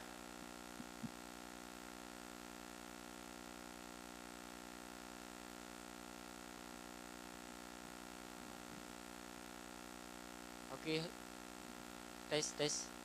Untuk data pelanggan, misalnya nomor telepon Mas Fikri, di-upload menjadi custom audience. Nah itu kan tadi Mas Fikri sampaikan bisa dibuka di Audience Insight. Berapa minimal data pelanggan? 200 Mas. Bukan yang dijadikan custom audience-nya Mas. Yang bisa ditampilkan di Audience Insight-nya. Karena setahu saya... Iya. Mau aman 1000 Mas. 1000 aja pun mungkin beberapa belum keluar semua. 1000, data 1000 dia baru. Di atas 1000 ya? Baru enak. Tapi 200 sudah bisa jadi custom audience, walaupun gak akurat. Benar, pertanyaan bagus. Oke, yang lain? Makasih Mas. Iya, Mas. Sebelahmu tuh apa? Iya. Begini. Iya. Mas, apakah yang jadi trending di Google sama Facebook itu sama? Gitu. Jadi apakah kalau di Google trendingnya ini, di Facebook juga ini? Pertanyaan bagus, yang gak pernah perhatiin. Tapi gini, ya kalau yang gede banget kayak kemarin Trump gitu ya Mas ya, itu bisa sama. Tapi kalau gini, kalau tren saya lihat lebih cepat di Twitter. Jadi yang hari ini tren di Twitter, besok itu di Google naik, atau nanti siang di Google naik, atau besok itu di Facebook naik gitu loh. Twitter entah kenapa kalau lebih cepat, padahal Twitter udah gak ada yang pakai kan ya. Ya udah turun lah ya, tapi entah kenapa masih lebih cepat daripada trennya Google dan lain-lain. Mungkin pendataan mereka bagus ya. Yang pakai Twitter masih pakai Twitter angkat tangan? Loh, dikit banget ya, serius? Ya Allah, mari kita tinggalkan Twitter deh kalau gitu. Udah sah nih Mas. Lanjut dulu ya. Audience Insight, enggak. Ads Manager, pasti. Data iklan Anda. Banyak orang semangat banget ngiklan, giliran baca data ngelengos, bener enggak? Datanya apa? Lah nanti Mas belum dicek, lupa. Apa ingatan Mas hilaf Mas? Ya, Ads Manager datanya. Jangan cuma iklan doang, nggak bisa ngeliat data. Sia-sia. Padahal katanya Pak Ruli Kusnandar, beliau bilang apa? Kita ngiklan di Facebook untuk beli data, bukan hanya untuk konversi. Jadi kalau ngiklan nggak konversi itu jangan sedih. Karena kita sama Facebook beli datanya. Dari situ kita akan kelihatan mana yang suka ngeklik, usia berapa yang tertarik, siapa yang suka komen gitu-gitu ya, siapa ngekliknya di mana aja, and so on, oke? Terus page insight. Page insight ada di dalam Facebook page kita masing-masing. Ada insight di atas Facebook page-nya, itu diklik, Anda akan tahu karakteristik orang yang nge-like Facebook page Anda. Itu data point dari Facebook. Google Analytics udah, financial udah, operational udah, sekarang Facebook udah. Pertanyaan dari masyarakat, Ega.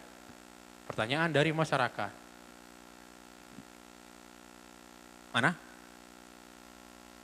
Mas, gimana cara konsumen mau ngisi database lengkap? Kadang mereka malas ngisi data karena takut diiklanin terus. Sukron. Kita butuh selengkap apa sih? Ya kan?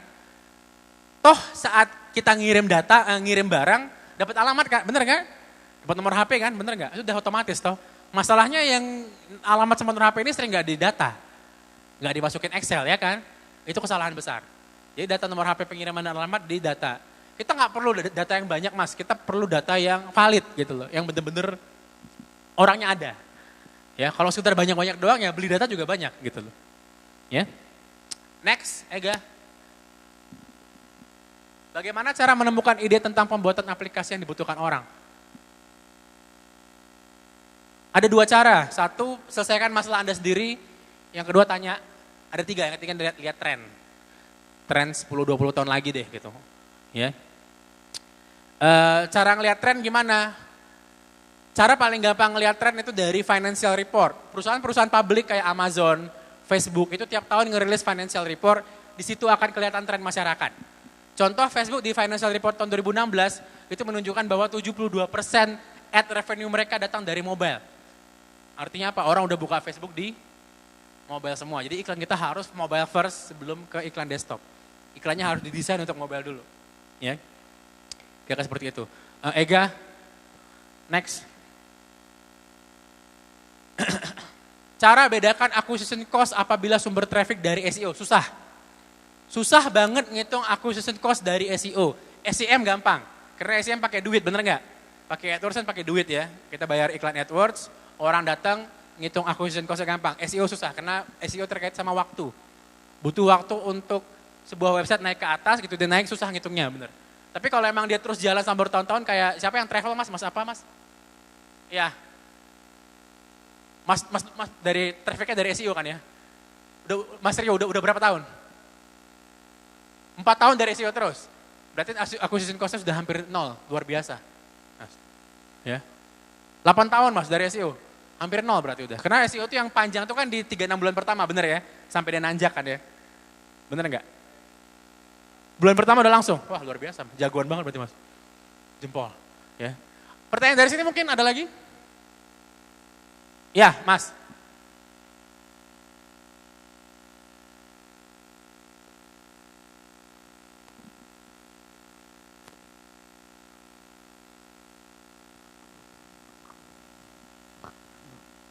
Assalamualaikum Mas Fikri. Waalaikumsalam. Saya ingin menanyakan ada dua hal yang ingin saya coba konfirmasikan. Ya, tahun 2012 saya dulu pernah jadi marketing properti. Nah di sana saya punya data kurang lebih 800 sampai 1000 data. Itu data pembeli mas atau data leads? Ya, database lengkap semua. Pembeli ya? Luar biasa, Nah, terus mas? Terus di tahun 2014 saya pindah alih ke supplier elektrikal, tapi sama di properti juga. Nah yang ingin saya tanyakan, jika saya ingin broadcast ke semua email customer saya di sana, apakah itu berbahaya atau tidak? Dan kadang-kadang juga mereka sudah lupa kan, oh ini siapa dulu. Target pasarnya sama mas? Sama? Bagaimana? Target pasarnya sama? Target pasarnya tetap sama di properti juga. Oke. Gini mas, cara untuk membangunkan database yang dingin, karena saya lihat banyak beberapa bapak ibu di sini, terutama ibu-ibu ya, punya database gede-gede tapi nggak pernah diapa-apain ya kan ya. Kita harus bangunin dulu database yang dinginnya, karena mereka masih dingin nih, belum pernah terima dari kita, jangan langsung dijejelin sama promo, bahaya. Selain kita masuk spam, mereka yang sebel, doain kita yang aneh-aneh, macam-macam deh jadinya ya. Jadi diangkatin dulu yang dingin ini. Halo, saya Fikri, saya pengguna saya founder kirim.email. Anda menerima email ini karena jawab pertanyaannya. Anda menerima email ini karena Anda pernah membeli rumah dari saya beberapa tahun lalu, bla bla bla bla bla bla bla. Jelasin dulu Mas. Jangan promosi di email itu. Berarti istilahnya basa-basi dulu itu Pak ya? Yes. Oke, terima kasih. Email kedua baru jualan, besoknya atau malamnya gitu. Boleh, iya Mas. Itu kan bentuk email Mas ya. Saya dulu itu usaha istri saya kan jualan jilbab. Karena kebanyakan order saya suruh tutup gitu.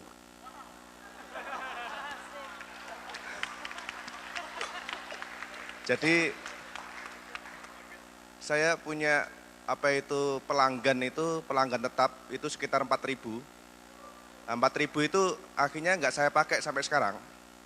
Nah 1 tahun ini baru 1 tahun ini usaha ganti ke dompet. Nah sekarang sekitar 2.000 pelanggan yang hampir sudah resellernya sudah sekitar 2.000-an mau 2.000. Saya kan tidak punya emailnya, hanya punya PIN BB sama nomor HP. Nah apakah itu caranya gimana ya bisa itu untuk dialihkan? Makin sore makin goib kan, bener kan? Orang setengah mati buka bisnis Mas, ditutup. Karena kebanyakan order. Astagfirullahaladzim.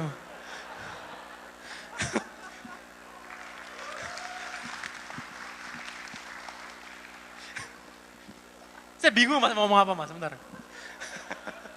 Saya ambil waktu dulu, ambil jeda timing dulu. Untuk mencerna semuanya. Oke Mas, gini Mas. Oke. Bagaimana cara mindahin database gitu ya? Mas punya database BBM sama database alamat nomor HP, bagaimana cara mindahin itu ke email atau ke media lain? Promo Mas. Promo yang agak sedikit nyentrik, agak sedikit gila-gilaan. Promo kupon diskon 50% dikirim dalam email. Daftarkan email dari sini, pindah. Saya kemarin mindahin daftar satu klien saya jualan jilbab tuh kayak gitu. Dia punya database WhatsApp, grup WhatsApp ya. Grup WhatsApp kan nggak bisa data ya. Dia blast kayak gitu dalam grupnya, saya ada promo kupon 50%, masukin sini ya gitu. Hampir 70% dari grup itu pindah, masuk. 72% tepatnya. Bagus angkanya. Ya. Pertanyaan dari masyarakat, Om Fikri, bagaimana pendapat jenengan tentang growth hacking? Saya nggak tahu tentang growth hacking Mas. Saya bukan praktis growth hacking, saya nggak pernah praktek growth hacking. Mungkin bukan saya orang yang tepat ditanya. Ya. Next. Om, tanya Om. Ya, mana? Ada nggak penyedia data yang bisa dibeli yang sesuai dengan target segmen produk kita? Kalau ada legalkah? Enggak. Nggak legal dan jangan beli. Feel-nya beda. Itu ibu tadi aja beda orang, beda feel kok, ya kan? Apalagi dibeli database-nya, makin beda feel-nya. Ya, jangan beli database, walaupun menggiurkan. Sekarang ada perusahaan website apa itu ya, yang menjual database senilai seharga 6 juta yang isinya berapa? 40.000 email bisnis atau apa gitu. Ngeri. Terang-terangan banget jual database-nya. Next, Ega, ada nggak?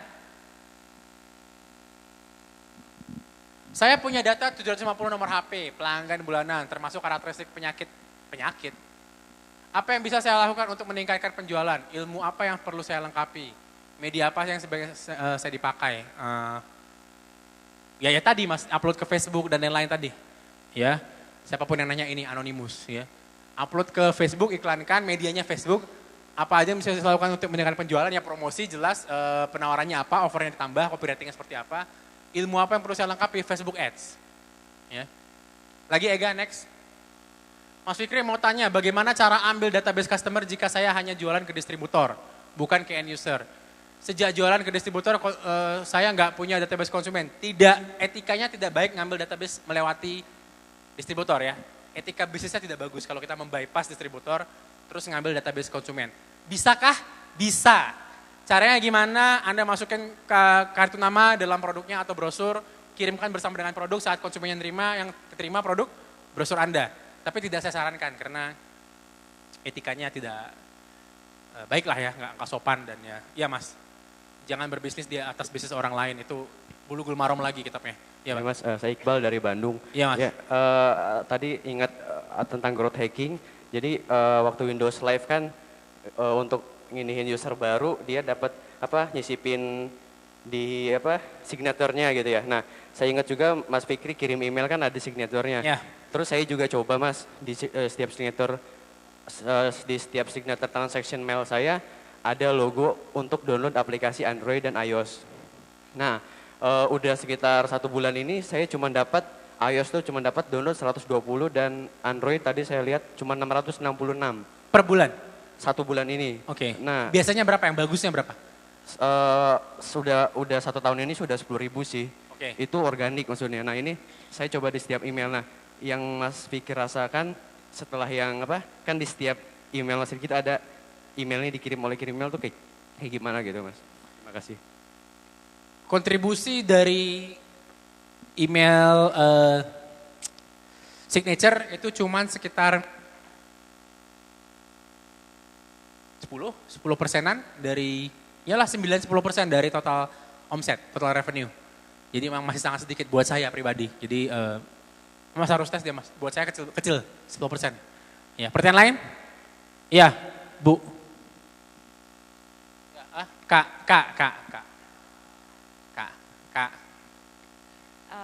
Terima kasih Mas Rifki. Fikri Kak, Fikri. Mas Fikri, iya. Nama saya Rosa. Ya Kak. Saya bisnis fashion online. Saya sudah melakukan beberapa survei terhadap customer saya. Tetapi dari hasil yang telah saya dapatkan, itu terdapat misalnya nih ada 2 opsional yang menurut saya itu sama-sama sebanding lah, tapi memang ada angkanya yang lebih tinggi. Nah, ketika hasil survei itu mengatakan customer tuh pengen seperti ini, tapi ternyata trennya tidak sedang seperti itu, apalagi fashion, apakah akan nantinya mengikuti dari data itu atau tidak, kayak gitu. Boleh saya tahu cara nanyanya gimana? Waktu itu saya posting, terus mereka ngejawabnya lewat komen kayak gitu. Cara pertanyaannya seperti apa? Kalau boleh contoh kasar aja, kalimat pertanyaannya. Ada pilihan, jadi dari sekian pilihan untuk desain kayak gitu, lebih suka yang nomor berapa kayak gitu. Jadi memang sudah ditampilkan kayak gitu. Pertanyaannya adalah apakah ngikutin hasil survei atau apa ngikutin tren? Iya. Gini Bu, Kak maaf, Kak Rosa. Konsumen tidak tahu apa yang dia mau. Jadi apa kata Henry Ford, kalau aku tanya sama konsumenku, mereka akan minta kereta kuda yang lebih kenceng. Paham ya? Mereka akan minta mobil. Henry Ford yang pembuat mobil Bu, mobil Ford. Jadi kalau saya tanya sama konsumen saya, mereka mau apa? Mereka akan bilang mereka akan minta kereta kuda yang lebih cepat, mereka akan minta mobil. Itu juga yang dibilang sama Steve Jobs. Konsumen tidak benar-benar tahu apa yang mereka mau sampai mereka pegang di tangan mereka. Memberikan pilihan sama dengan nanya mereka mau apa. Makanya tadi saya bilang open-ended question. Saya nggak nanya mereka mau apa, saya tanya masalahnya apa, kita cari solusinya sama-sama untuk dites nanti gitu loh. Ya, saya nggak ngasih pilihan, saya nggak ngasih jawaban. Karena mereka juga nggak tahu jawabannya Bu. Konsumen tidak tahu apa yang mereka mau, jadi jangan ditanya, Mas maunya apa, mereka nggak bisa jawab. Saya mau nasi goreng, saat mereka udah datang nasi gorengnya, mereka udah mau yang lain lagi gitu loh. Jadi saat nanti ibu udah produksi itu baju, dari ibu jual ke yang nanya tadi ini, mereka udah pengen yang lain lagi. Jadi jangan ikutin jawaban dari survei terang-terangan seperti itu, jangan diikutin menurut saya. Karena saya juga udah tes dikirim email, saya pernah nanya soal fitur apa soal apa ya, sama kejadiannya. Ya, jadi jangan tanya apa yang mereka mau. Tanya open-ended question kita di masalahnya apa yang bisa kita bantu gitu loh Bu. Jangan tanya apa yang mereka mau, apalagi dikasih pilihan, itu berbahaya. Ya sebenarnya gini, kalau pilihannya masih open-ended ya, masih terbuka atau masih nggak spesifik melihatkan model atau apa, mungkin masih nggak apa-apa. Ya. Atau kalaupun mau pilihannya agak banyak, lebih dari 3, lebih dari 4, banyak gitu. Mana yang Anda suka gitu. Nah itu malah kemungkinannya lebih besar ya. Itu yang ngomong sama saya dosen statistik saya kalau nggak salah. Ya, kira-kira seperti itu Kak. Oke, terus tadi kan Mas nanyain mengenai konversi ya ke Ya. kami. Kayak gitu, ini tadi saya setelah mendapatkan pemaparannya mulai bisa ngitungin. Tapi ternyata memang ini saya ngitung dari lead dulu. Lead yang masuk di saya masih di bawah 1% kayak itu. Cuman 0,3 karena dari follower itu 330.000. Jadi yang masuk hanya sekitar sekalinya upload. Ini kan tadi nanya ini sekalinya upload ya. Yang pindah channel. Sekali upload kemudian pindah channel, itu orang bisa nge-add sekitar 100 sampai 300 ya, rendah. di line ad kayak gitu. Ya. Tapi yang nge-like fotonya berapa? Kalau yang nge-like beda-beda sih Mas, ada yang average? Ya 200-an lah 200-an. kayak gitu. Okay. Nah, terus kalau yang jadi konversi terjual itu juga paling ratusan kayak gitu. Ratusan nggak paling Kak, alhamdulillah. Ya alhamdulillah. Ratusan. Alhamdulillah. Ya. Tapi dari 300.000 ya? Iya. Wah rendah banget. Nah makanya sebenarnya emang pas nggak nih ketika saya tanyakan untuk menghangatkan lagi kolam yang sudah ada kayak gitu. Gini, pada dasarnya memang Instagram bukan, Instagram bukan tempat basis yang bagus untuk jadi fondasi revenue bisnis Mbak. Kak, ya Mbak sama Kak sama Mbak ya. Jadi dia akan terus fluktuatif, sedangkan kita kan butuh yang kayak gini gitu loh. Bukan yang kayak gitu kan ya. Kita butuh yang grafiknya itu naik gitu. Nah Instagram menurut saya, bukan tempat yang tepat untuk kayak gitu. Karena orang-orang yang pakai Instagram saya lihat pun udah pada pindah saat dia growth. Termasuk Vanilla Hijab. Vanilla Hijab sekarang udah pada bikin website kan? Bekerja sama e-commerce untuk nampung database dan mulai bangun website. Jadi saat kita udah growth, kita tidak akan bisa hanya pakai channel dari sosial media lagi. Itu kayaknya udah sebuah hukum gitu. Ya. Sudah saatnya mungkin Mbak Rosa pindah fondasi tepatnya. Bukan hanya bergantung di Instagram, tapi juga punya rumah untuk nampung database sendiri. Dan mulai perlahan-lahan pindahkan semua channel database Instagramnya ke sana. Ajakin mereka untuk masukin email, nomor HP atau yang lain. Pegang sendiri gitu database-nya, mungkin seperti itu. Mulai dipindahin. Sayang kan, dari 300.000 cuma 0,3% untuk leads doang, itu sayang banget loh. Kecil banget, oke? Kita lanjut dulu ya, dikit lagi ya. Page Insight, terus data dari email. Ini kalau Anda udah ngirim email ya, tapi saya share aja biar ada catatan ya, kalau Anda udah mulai main email marketing. Data dari email yang dilihat adalah open rate tentu saja. Ya, terus click through rate, CTR. CTR adalah perbandingan orang yang open dengan orang yang ngeklik link yang ada di dalam email itu, karena itu bisa di tracking. Oke. Terus response rate, berapa yang bales. Ya. Saya rata-rata open rate itu 33%-an dan yang bales itu sekitar 10-12%-an, kecil. Yang bales pasti kecil, ya. Hah? Campur, Mas. Tapi sejauh ini banyakan bagus, alhamdulillah. Ya. Geolocation. Jadi beberapa aplikasi email marketing seperti ActiveCampaign, Confusionsoft, dan kirim.email nanti yang ketiga insya Allah itu bisa ngelihat dari mana orang akan buka email, kotanya. Dia buka email dari kota Medan, kota Bandung, kota Jakarta, bisa ketahuan dari geolocation di email dan lebih akurat biasanya. Oke? Itu data dari email. Selanjutnya data dari sosial media. Ini ya sudah jelas ya, nggak usah saya jelasin lagi. Data dari Twitter, data dari Instagram, data dari YouTube, ini semua harus Anda kumpulin. Dan ada evaluasi bulanan, ini gak usah saya detailin deh. Ya. Terus data poin yang juga cukup bagus adalah yang di website. Ya. Untuk ngumpulin data poin di website, selain pakai Google Analytics, ada beberapa aplikasi yang bisa Anda gunakan kalau Anda punya website. Yang punya website atau toko online angkat tangan? Yes, banyak, saya bagi deh. Nah, Convertable namanya. Convertable adalah semacam CRM gitu, Anda harus coba sendiri, saya susah jelasinnya. Ini gratis, cobain aja, convertable.com. Ini semacam kode gitu, widget lah istilahnya. Apa sih widget bahasa Indonesianya apa ya? Yuk, widget apa sih yuk bahasa Indonesia yuk? Susah dibahasakan Bu. Harus coba. Ya, convertable.com.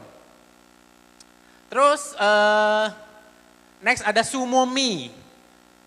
Ada banyak aplikasi di Sumomi, tapi ada dua yang harus Anda install. Satu aplikasi contact form, formulir contact. Yang kedua aplikasi eye tracking, pembaca mata. Jadi Anda bisa tahu di mana si pengunjung melihat halaman website Anda. Eye trackingnya ada, heat map namanya. Gini, ada kecenderungan orang matanya ngikutin mouse, dia ngikutin mouse-nya jadinya. Secara bawah sadar manusia akan matanya itu di mouse itu. Jadi dia akan ngikutin nge-tracking mouse-nya. Belum secanggih itu Jan. Ada yang lebih canggih itu ada, cuman ya mahal lah. Sumomi, install heat map-nya di website Anda, jadi Anda tahu dia ngelihat kemana. Semakin nanti kuning warnanya semakin sering dia di situ. Ya. Terus pickin.io. Pickin ini sebenarnya agak udah nggak saya saranin, cuman ya buka aja deh ya. Kalau Anda mau coba saya nggak akan detailin, Anda lihat sendiri aja ya. Terus ada data selanjutnya adalah data kerjasama, saya bilangnya. Apa arti data kerjasama? Kerjasama artinya orang yang kerja kita yang sama-samain. Apa? Orang yang kerja kita yang sama-samain, nyontek. Ini data untuk mencontek website orang dan membenchmark apa yang mereka lakukan. Ada beberapa aplikasi yang bisa Anda gunakan untuk mendata website orang lain. Yang pertama, kerjasama udah saya bilang tadi ya. Similarweb.com. Masukin alamat website manapun, kompetitor, partner, apa terserah, masukin ke Similarweb, dia akan bongkarin data traffic buat Anda. Sumber trafficnya dari mana aja, display advertising, sosial media, SEO, dari mana yang paling tinggi, jumlah trafficnya, average, semua dia bongkar buat Anda, tinggal masukin website. Kerjasama, orang yang kerja kita yang sama-samain. Yang kedua adalah buildwith.com. Dengan buildwith.com kita bisa mengetahui teknologi di belakang sebuah website. Dia pakai teknologi apa aja, PHP, MySQL, apa. Ini untuk saya serahkan ke programmer biasanya. Saya mau bikin kayak gini dong, dia pakai apa nih? Ini data yang dia pakai, tolong bikinin gitu. Buildwith.com. Ingat, semua yang bisa Anda pakai ke orang, bisa orang pakai ke Anda. Ya kan? Deal ya? Deal. Ya. Buildwith.com ini untuk membongkar teknologinya ya. Jadi kalau Anda lihat website, ih kok cantik banget websitenya, bongkar pakai ini, kasih ke developer. Ya. Terus, Ghostery, Chrome extension, ditempel di Google Chrome browser. Ghostery akan ngasih tahu Anda pixel apa aja yang lagi ngelacak Anda sekarang. Facebook pixel, Google retargeting, reverse engineering. Untuk kita tahu setelah dia pakai itu, dia mau ngapain. Terus bisa kita blok. Jadi kita bisa ngeblok pixel itu supaya kita nggak di tracking gitu loh. Ghostery, makanya namanya Ghostery, hantu, goib lah pokoknya. Makin sore makin goib. Oke. Terus whatransware.com, ini agak sedikit premium harganya tapi sangat layak Anda bayar menurut saya. Whatransware akan memberitahu Anda iklan-iklan di seluruh dunia. Display gambarnya kayak apa, angle-nya kayak apa, headline-nya kayak apa, nongolnya di mana. Whatransware, apa yang lari di mana. Ya gitu deh, apa sih bahasa Indonesianya Whatransware? Apa yang jalan di mana gitu ya, apa yang lari di mana, whatever lah ya. Whatransware.com. Next adalah, mana sih? Social Ad Ninja, hampir mirip sama Whatransware, tapi Social Ad Ninja ini untuk ngelihat iklan di sosial media. Pinterest, Facebook, YouTube. Facebook doang ya, apa? Lupa saya. Udah gak pakai lagi soalnya, ini dulu saya pakai waktu main affiliate. Tapi masih cukup bagus. Untuk spying iklan, untuk mata-matain iklan kompetitor, iklan orang, ya. Dunia bisnis online itu kotor. Saling mata-matai. Tapi ya saya udah ikhlas lah, bolos lah gitu ya. Ada pertanyaan? Lanjut? Ya, Jan. Mas Fikri, ini kan sebenarnya yang Mas Fikri lakukan ke kami itu semacam memberikan ikan gitu ya. Tapi kita pengen Mas bisa mandiri kayak Mas Fikri gitu loh, bisa ngulik-ngulik. Sebenarnya apa sih yang Mas Fikri pegang prinsipnya, dan Mas Fikri itu gimana metode Mas Fikri dalam mencari aplikasi-aplikasi ini. Saya nyatet udah banyak banget, panjang banget aplikasi-aplikasi yang hari ini saya dapat informasi dari Mas Fikri. Cuman kita pengen tahu Mas Fikri itu dapat aplikasi-aplikasi ini kayak gimana metodologinya. Makasih Mas. Saya gaul ke orang yang tepat, komunitas yang tepat. Komunitas yang tepat itu ya itu komunitas yang saya sebutnya beta tester. Jadi komunitas startup di luar dan dalam dan luar negeri. Jadi beberapa aplikasi yang Anda lihat sekarang ini saat masih versi beta, bahkan versi alpha saya udah pakai. Karena memang itu masuk ke komunitas. Ya. Beberapa komunitasnya ada di Growth Hacker, ada di beberapa milis-milis kayak mailing list, ada beberapa di Facebook group. Jadi kalau sumbernya dari mana sebenarnya saya nggak gitu saya nggak gitu ada spesifik banget sumber apa, nggak ada. Tapi saya punya prinsip mencatat semua hal. Jadi saya mencatat semua hal yang saya temui, hampir nggak ada yang miss. Dan catatan itu semuanya tersimpan di cloud sampai sekarang. Dan mana yang aplikasi menurut saya bagus itu saya pindahin catatannya gitu loh. Tempat saya mencatat itu di, percaya atau enggak, di Telegram. Saya nge-message diri saya sendiri. Anda tahu Telegram bisa punya fitur cloud. Jadi yang jomblo bisa message dirinya sendiri. Halo, apa kabar? Udah mamam. Sekilas lucu, tapi kalau Anda buka HP Anda, itu adalah penyimpanan cloud. Semua link yang saya temuin di HP maupun di laptop, saya copy paste, saya share ke Instagram saya sendiri untuk next saya buka. Ini kalau Anda lihat Instagram, Telegram maksudnya. Kalau Anda lihat Telegram saya sendiri itu isinya ada banyak banget link, lihat, untuk bahan-bahan eksperimen saya masa depan. Jomblo ya. Tapi emang ini message ke diri saya sendiri yang isinya file, surat investasi, draft, nomor HP, komplain ke Pizza Hut. Terus ya itulah macam-macam ya. Jadi saya share ke Telegram saya sendiri supaya saya gampang menemukannya. Karena Telegram kan cloud-nya bagus ya, sinkronnya bagus. Jadi ada link itu, saya bookmark, saya save ke Telegram untuk nanti yang bagus saya pisahin lagi ke Simple Note mana-mana. Jadi saya tidak punya sumber tertentu, mungkin saya hanya lebih baik dalam mendokumentasikan sesuatu gitu. Saya nggak pernah melewatkan gitu aja apa yang saya jumpain. Ini apa? Dokumentasiin. Ini apa? Dokumentasiin. Jadi nggak saya lewatin gitu aja gitu. Oke. Next, referensi iklan, promo, dan landing page. Siapa di sini yang tiap kali bikin iklan Facebook kesulitan, angkat tangan? Nggak ada.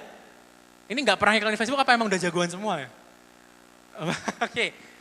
Jadi ini adalah referensi iklan-iklan Facebook, landing page, dan semua yang Anda butuhkan untuk membuat iklan. Ya, kerjasama aja. Orang yang kerja kita sama-samain. Mana ya? Bentar.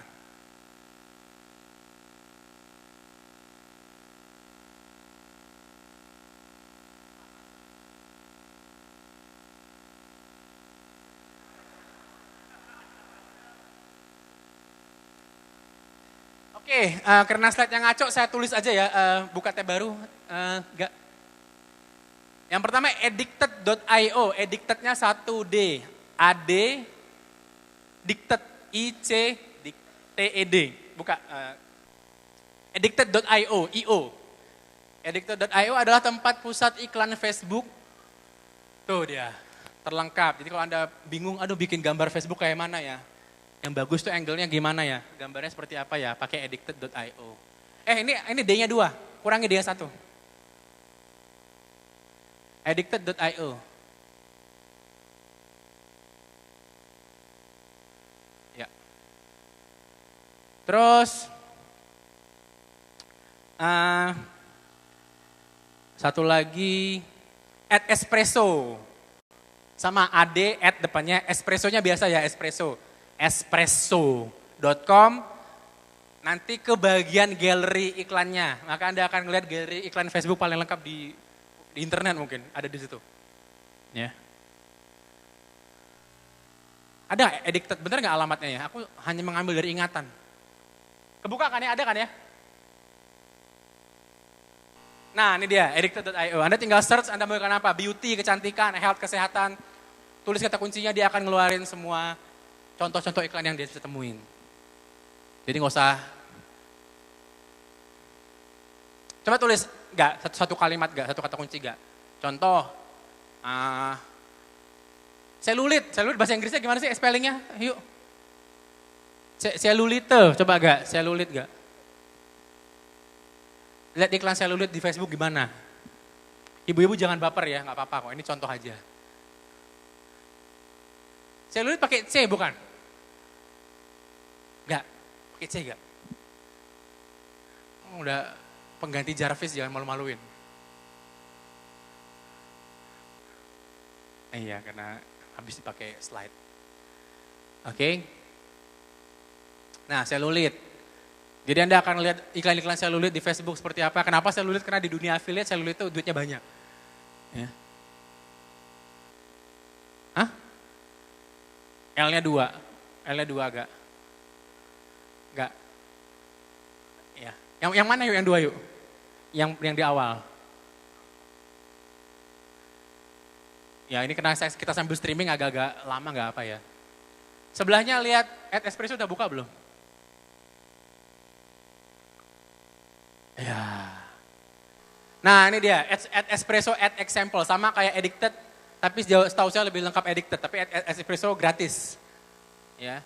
Sama health, selulit, fitness, semua contoh-contoh iklan, fashion, bisa Anda lihat di kedua ini. Jadi saat Anda bikin iklan Facebook dan bingung, nggak usah semedi-semedian, lihat aja nih contoh. Kerjasama, orang yang kerja kita yang sama-samain. Tuh, saya lihat. Kok banyak aurat ya? Matiin lah. Astagfirullahaladzim. Salah kata kunci.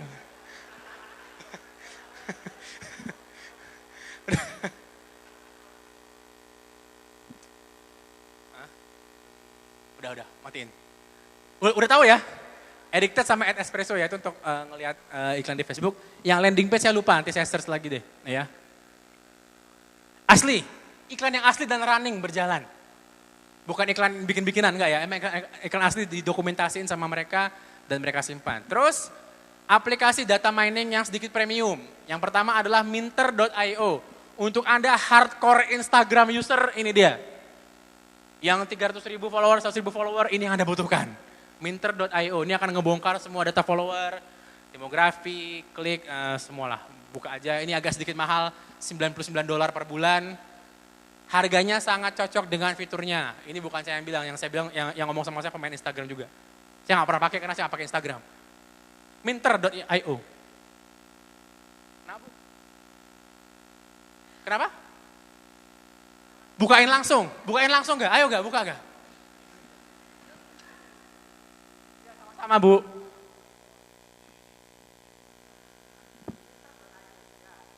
Ini dibuka langsung buat apa Bu? Ini bayar loh Bu. Ibu mau ngeliat apa? Saya nggak punya loginnya.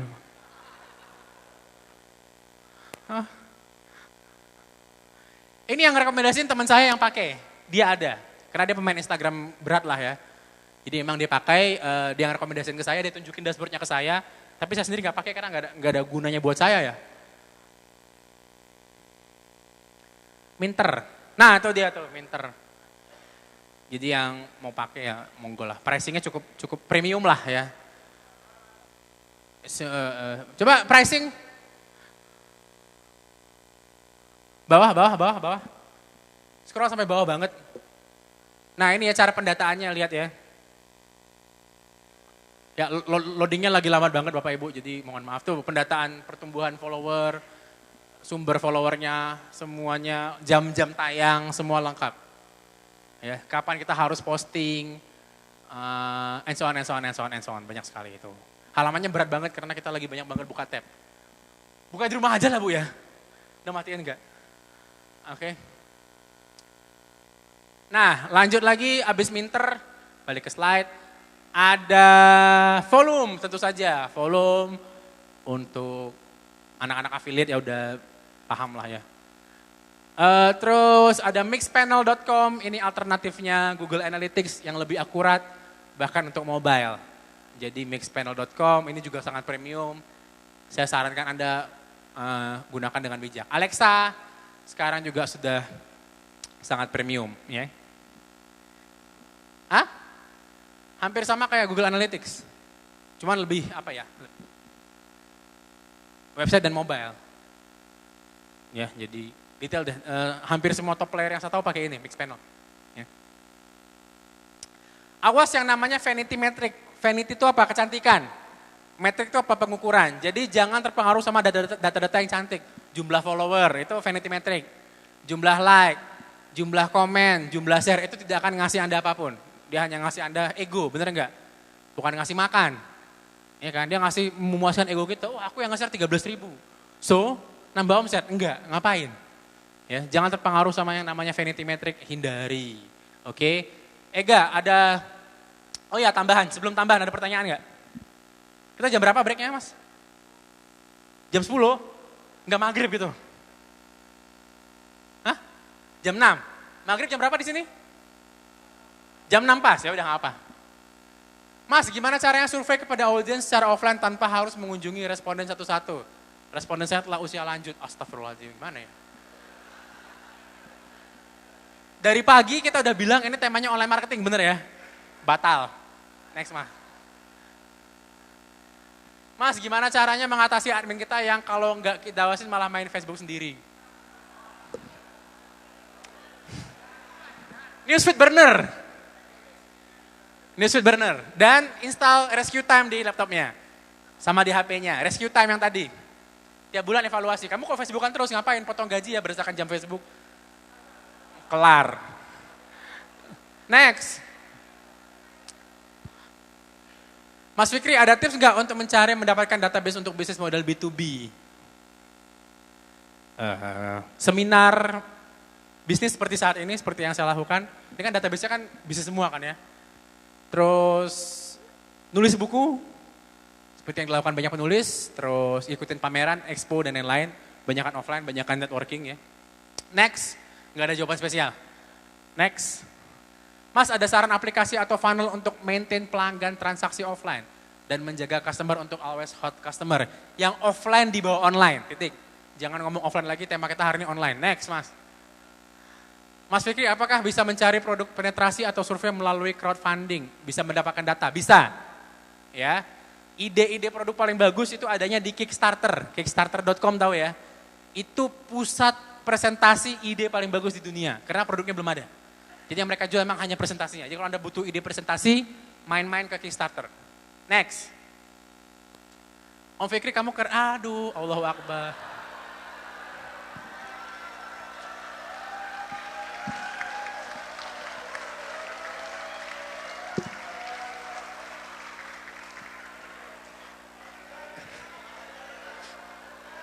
Kita anggap yang barusan gak ada ya.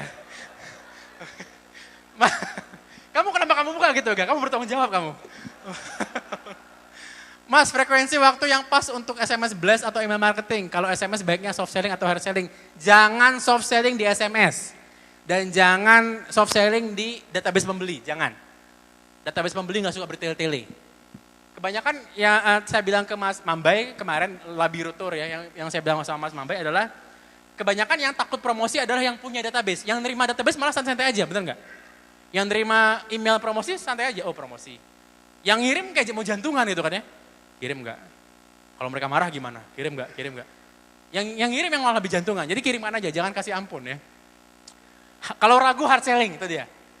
Kalau ragu hard selling, jangan soft selling kalau ragu. Next. Mas, gimana cara survei kepada audiens secara offline? Ya, udah, next. Enggak dijawab berkali-kali. Mas, saya pernah berburu sangka kepada jenengan.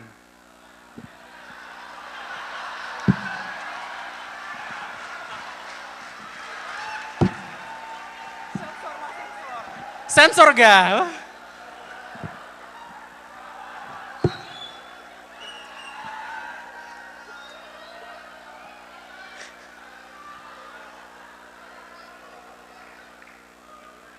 Saya duduk bentar ya.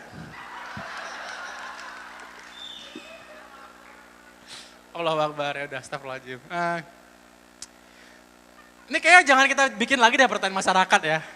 Makin gak kondusif kayaknya. Astagfirullahaladzim, godaan. Kapan waktu yang tepat untuk membuka ke agenan distributor Mas, produk saya jilbab, terima kasih. Kapan ya? Kalau kata prinsipnya BLL aja langsung kan ya Gizan ya, bener gak? Langsung buka distributor, bener langsung, jadi sekarang waktunya. Hah? Oh ya uji kangenin itu dia. Buka buku BLL untuk jawabannya. Next, sensor gak? Saya jual kaos via Teespring dan BlazBlue. Selama ini cuma simpan database di Pixel untuk setiap niche. Pertanyaannya Mas, haruskah saya ambil email mereka sementara saya selalu jualan dengan berbeda niche? Gini, ini jualan Teespring itu kan kena hukum giror ya karena barangnya belum ada. Jadi tidak saya saranin jualan di Teespring dan saya nggak mau bilang yang versi Indonesia karena itu punya teman saya. Jadi saya akan bahas Teespring doang. Ya, tapi ya intinya seperti itu. Next. Mereka halaman kontak form itu, mereka bisa upload foto ke sana akan masuk ke server WordPress kita. Ya, Bu. Spam.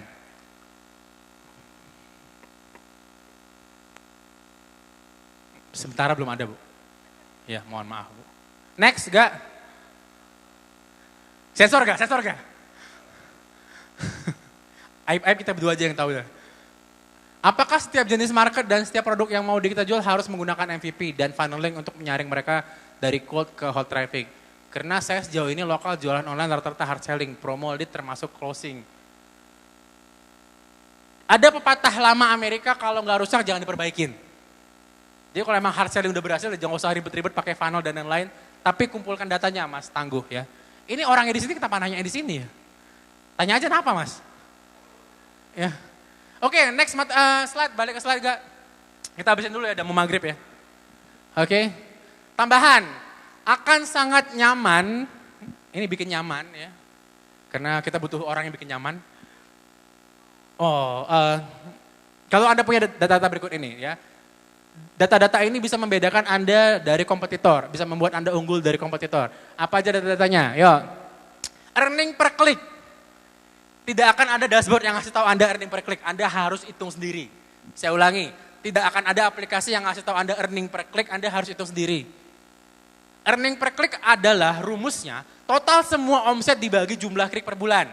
Anda akan dapat earning per klik. Misalnya total omsetnya 100 juta, earningnya 1000. Berapa earning per klik? Kliknya 1000 maksudnya. Berapa earning per klik? 100.000, benar. Paham ya? Jadi setiap klik itu ada nilainya. Jadi Anda tinggal tambahin kliknya aja, nilainya insya Allah nambah. Earning per klik, ini penting. Kalau tiap bulan earning per kliknya turun, something happen sama traffic Anda, harus dipelajarin. Kalau tiap bulan earning per klik yang naik, itu sudah bagus, tambahin budget. Oke. Earning per register, ini dipakai dikirim buat email. Kalau Anda punya website membership atau Anda bikin event, maka earning per register Anda harus tahu total jumlah orang yang daftar dibagi dengan total pemasukan, sama prinsipnya. Hitung sendiri, dibagikan. Next. Churn rate. Nah, jadi gini. Tidak ada namanya bisnis yang benar-benar growth tiap bulan. Ada sebuah angka yang akan menghancurkan pertumbuhan bisnis Anda. Angka penghancur itu namanya churn rate. Ya. Bagaimana cara menghitung churn rate? Saya sudah ada rumusnya. Churn rate adalah jumlah pengguna awal bulan dikurang jumlah pengguna akhir bulan dibagikan dengan jumlah pengguna awal bulan. Anda bisa menggantikan kata-kata pengguna dengan konsumen. Saya ulangi pelan-pelan. Jumlah konsumen awal bulan dikurangi dengan jumlah konsumen akhir bulan, hasilnya dibagikan dengan jumlah konsumen yang ada di awal bulan. Kita lihat dalam angka. Clear ya? Lanjut angkanya, contoh.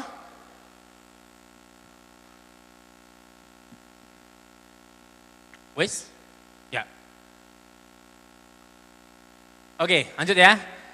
Misalkan jumlah konsumen atau jumlah pengguna di awal bulan itu adalah 500, di akhir bulan total jumlah konsumennya jadi 450.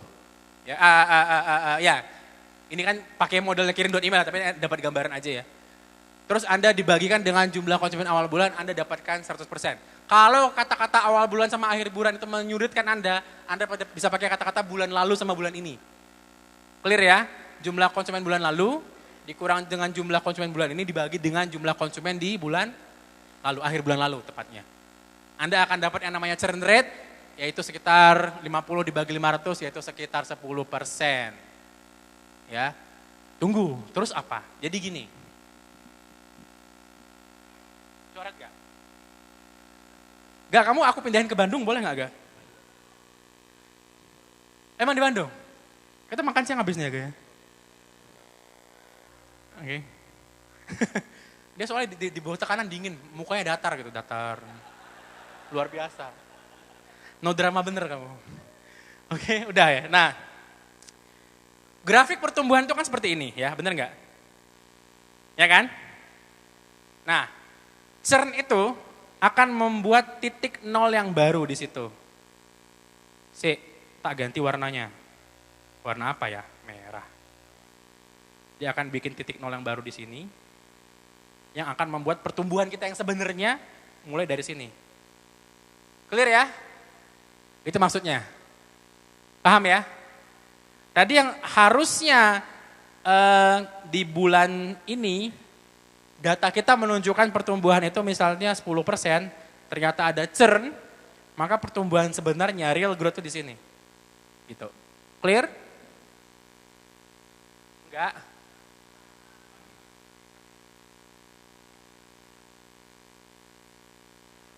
Contohnya ya lebih mudah kalau dia pakai sistem membership kayak kirim email ya, tapi nggak apa-apa sih.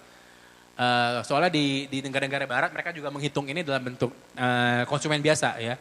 Ya contohnya gini, misalkan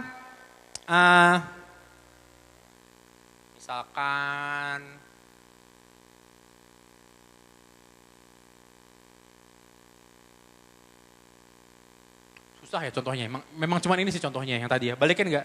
Ya. Saya kalau ada studi kasus yang lain akan saya share deh, tapi intinya seperti ini. Nah, intinya masukin dulu angka rumus churn-nya tadi ya untuk dapetin churn rate Anda dulu supaya Anda bisa menghitung yang namanya customer lifetime value. Cara ngitung customer lifetime value udah. Cara ngitung customer lifetime value gimana? Caranya adalah kalau churn dihitung per bulan maka customer lifetime value-nya harus dihitung per bulan. Jadi gini, customer lifetime value adalah nilai seumur hidup konsumen. Saya ulangi, customer lifetime value adalah nilai seumur hidup konsumen. Jadi selama dia hidup dia belanja berapa kali sama kita atau selama berapa bulan sama kita. Oke? Nah, dari angka churn tadi maka rumus customer lifetime value adalah 1 dibagi churn. 1 dibagi churn. Jadi misalnya churn-nya 10%, maka customer lifetime value-nya adalah 1 dibagi 0,1, kita dapat angka berapa? 10 bulan. Mana sih, Gak? Nah, 10 bulan. Paham ya? Jadi average rata-rata dia akan belanja sama kita itu satu orang selama 10 bulan. Kalau churn-nya pakai bulanan. Kalau churn-nya tahunan, maka customer lifetime value-nya juga dalam tahun. Sampai sini ada pertanyaan. Ya, Mas. Gini Mas, saat kita menyimpan database, pertanyaannya bagus ya, terus buat apa gitu ya? Saat kita menyimpan database Mas, enggak coret-coret enggak? Saat kita menyimpan database ya, kita harus tahu database ini nilainya berapa selama dia kita simpen. Masuk nih alamat email ya kan? Nah, ini email bisa menghasilkan sampai berapa lama sampai dia menghilang dari peredaran. Paham ya? Karena nggak selamanya database akan kita simpan, bener nggak? Nggak ada yang abadi di dunia ini, termasuk database. Mereka akan pergi. Nah, rata-rata berapa lama mereka pergi bisa dihitung dengan cara kayak gini. Paham ya? Berapa lama kita stay di sini database-nya itu bisa dihitung dengan cara seperti ini. Nah, jadi misalnya dengan churn kayak tadi, maka database ini akan bertahan selama 10 bulan. Sampai dia akhirnya ngacir. Dan 10 bulan ini dia asumsinya dia tuh belanja terus gitu loh. Selama 10 bulan sampai akhirnya dia berhenti beli sama kita dan hilang dari peredaran. Clear? Clear? Iya Mas?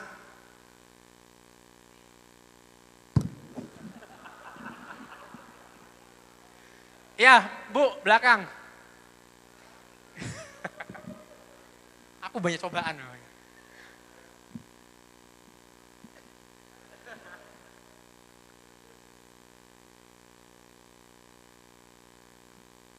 Iya Bu. Kalau misalnya jumlah pengguna akhir bulannya lebih besar dari awal bulan berarti negatif nilainya atau gimana? Atau cuma selisihnya aja yang diambil? Iya, kalau pengguna, gimana ulangi maaf Bu? Kalau jumlah pengguna akhir bulannya lebih besar daripada jumlah pengguna awal bulan berarti kan nilainya negatif dia. Apa maksudnya di sini pengurangan itu selisihnya aja maksudnya? Berarti dia nggak churn Bu, dia nggak turun. Oh berarti nggak ada churn, benar. Oh gitu. Churn ini kan untuk menghitung derajat penghancuran pertumbuhan. Iya.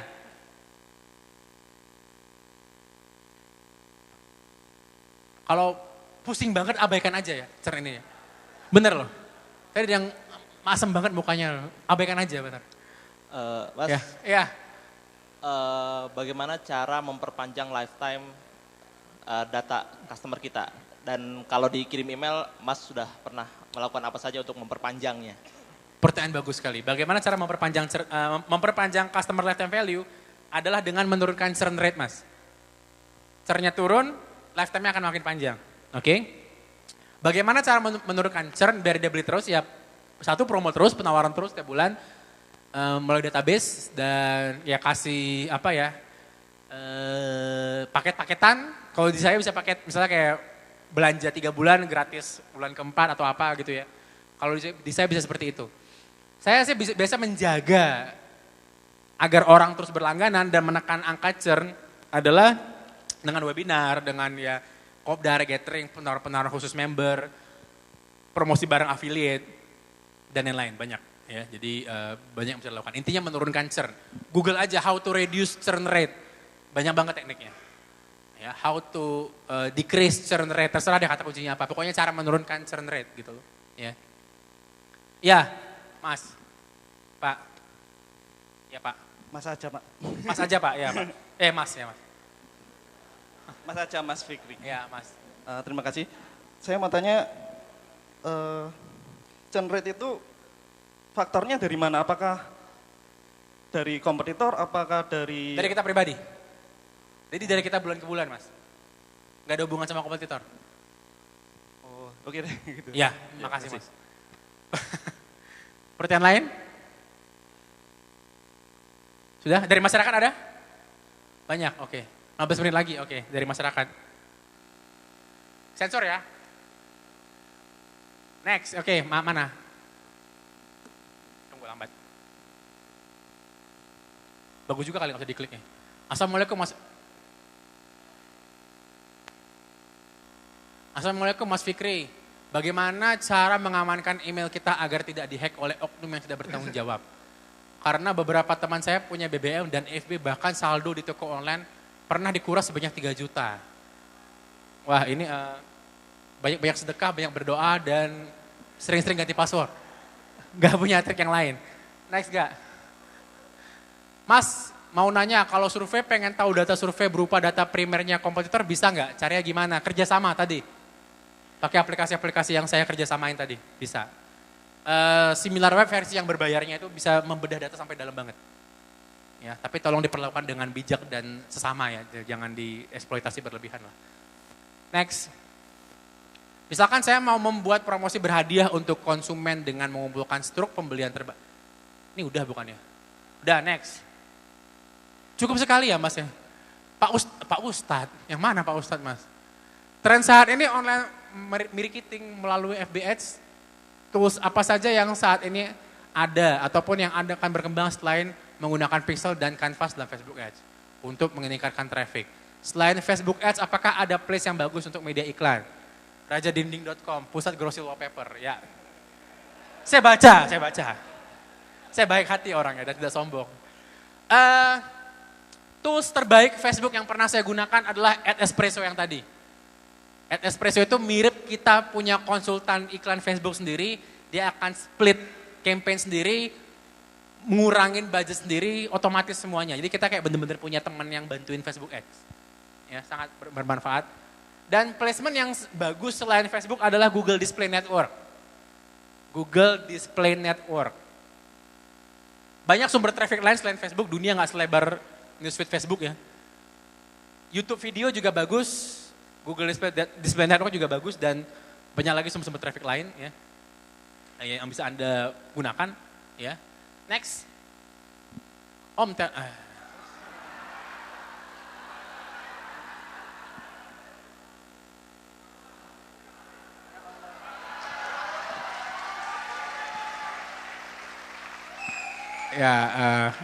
Next. Mas Vicky tapi pernah jualan kaos kirim.email di Blast Mas. Saya pernah beli, gimana tuh? Saya saat itu nggak tahu. Jadi ya semoga Allah mengampuni dosa kita, amin kan? Amin. Next. Assalamualaikum Mas Vicky, sampean ini sudah seperti makhluk luar angkasa. Kayaknya udahan aja ya kita ya.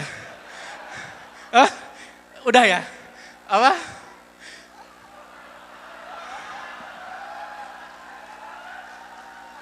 Kita maghrib dulu, terima kasih. Assalamualaikum warahmatullahi wabarakatuh, terima kasih.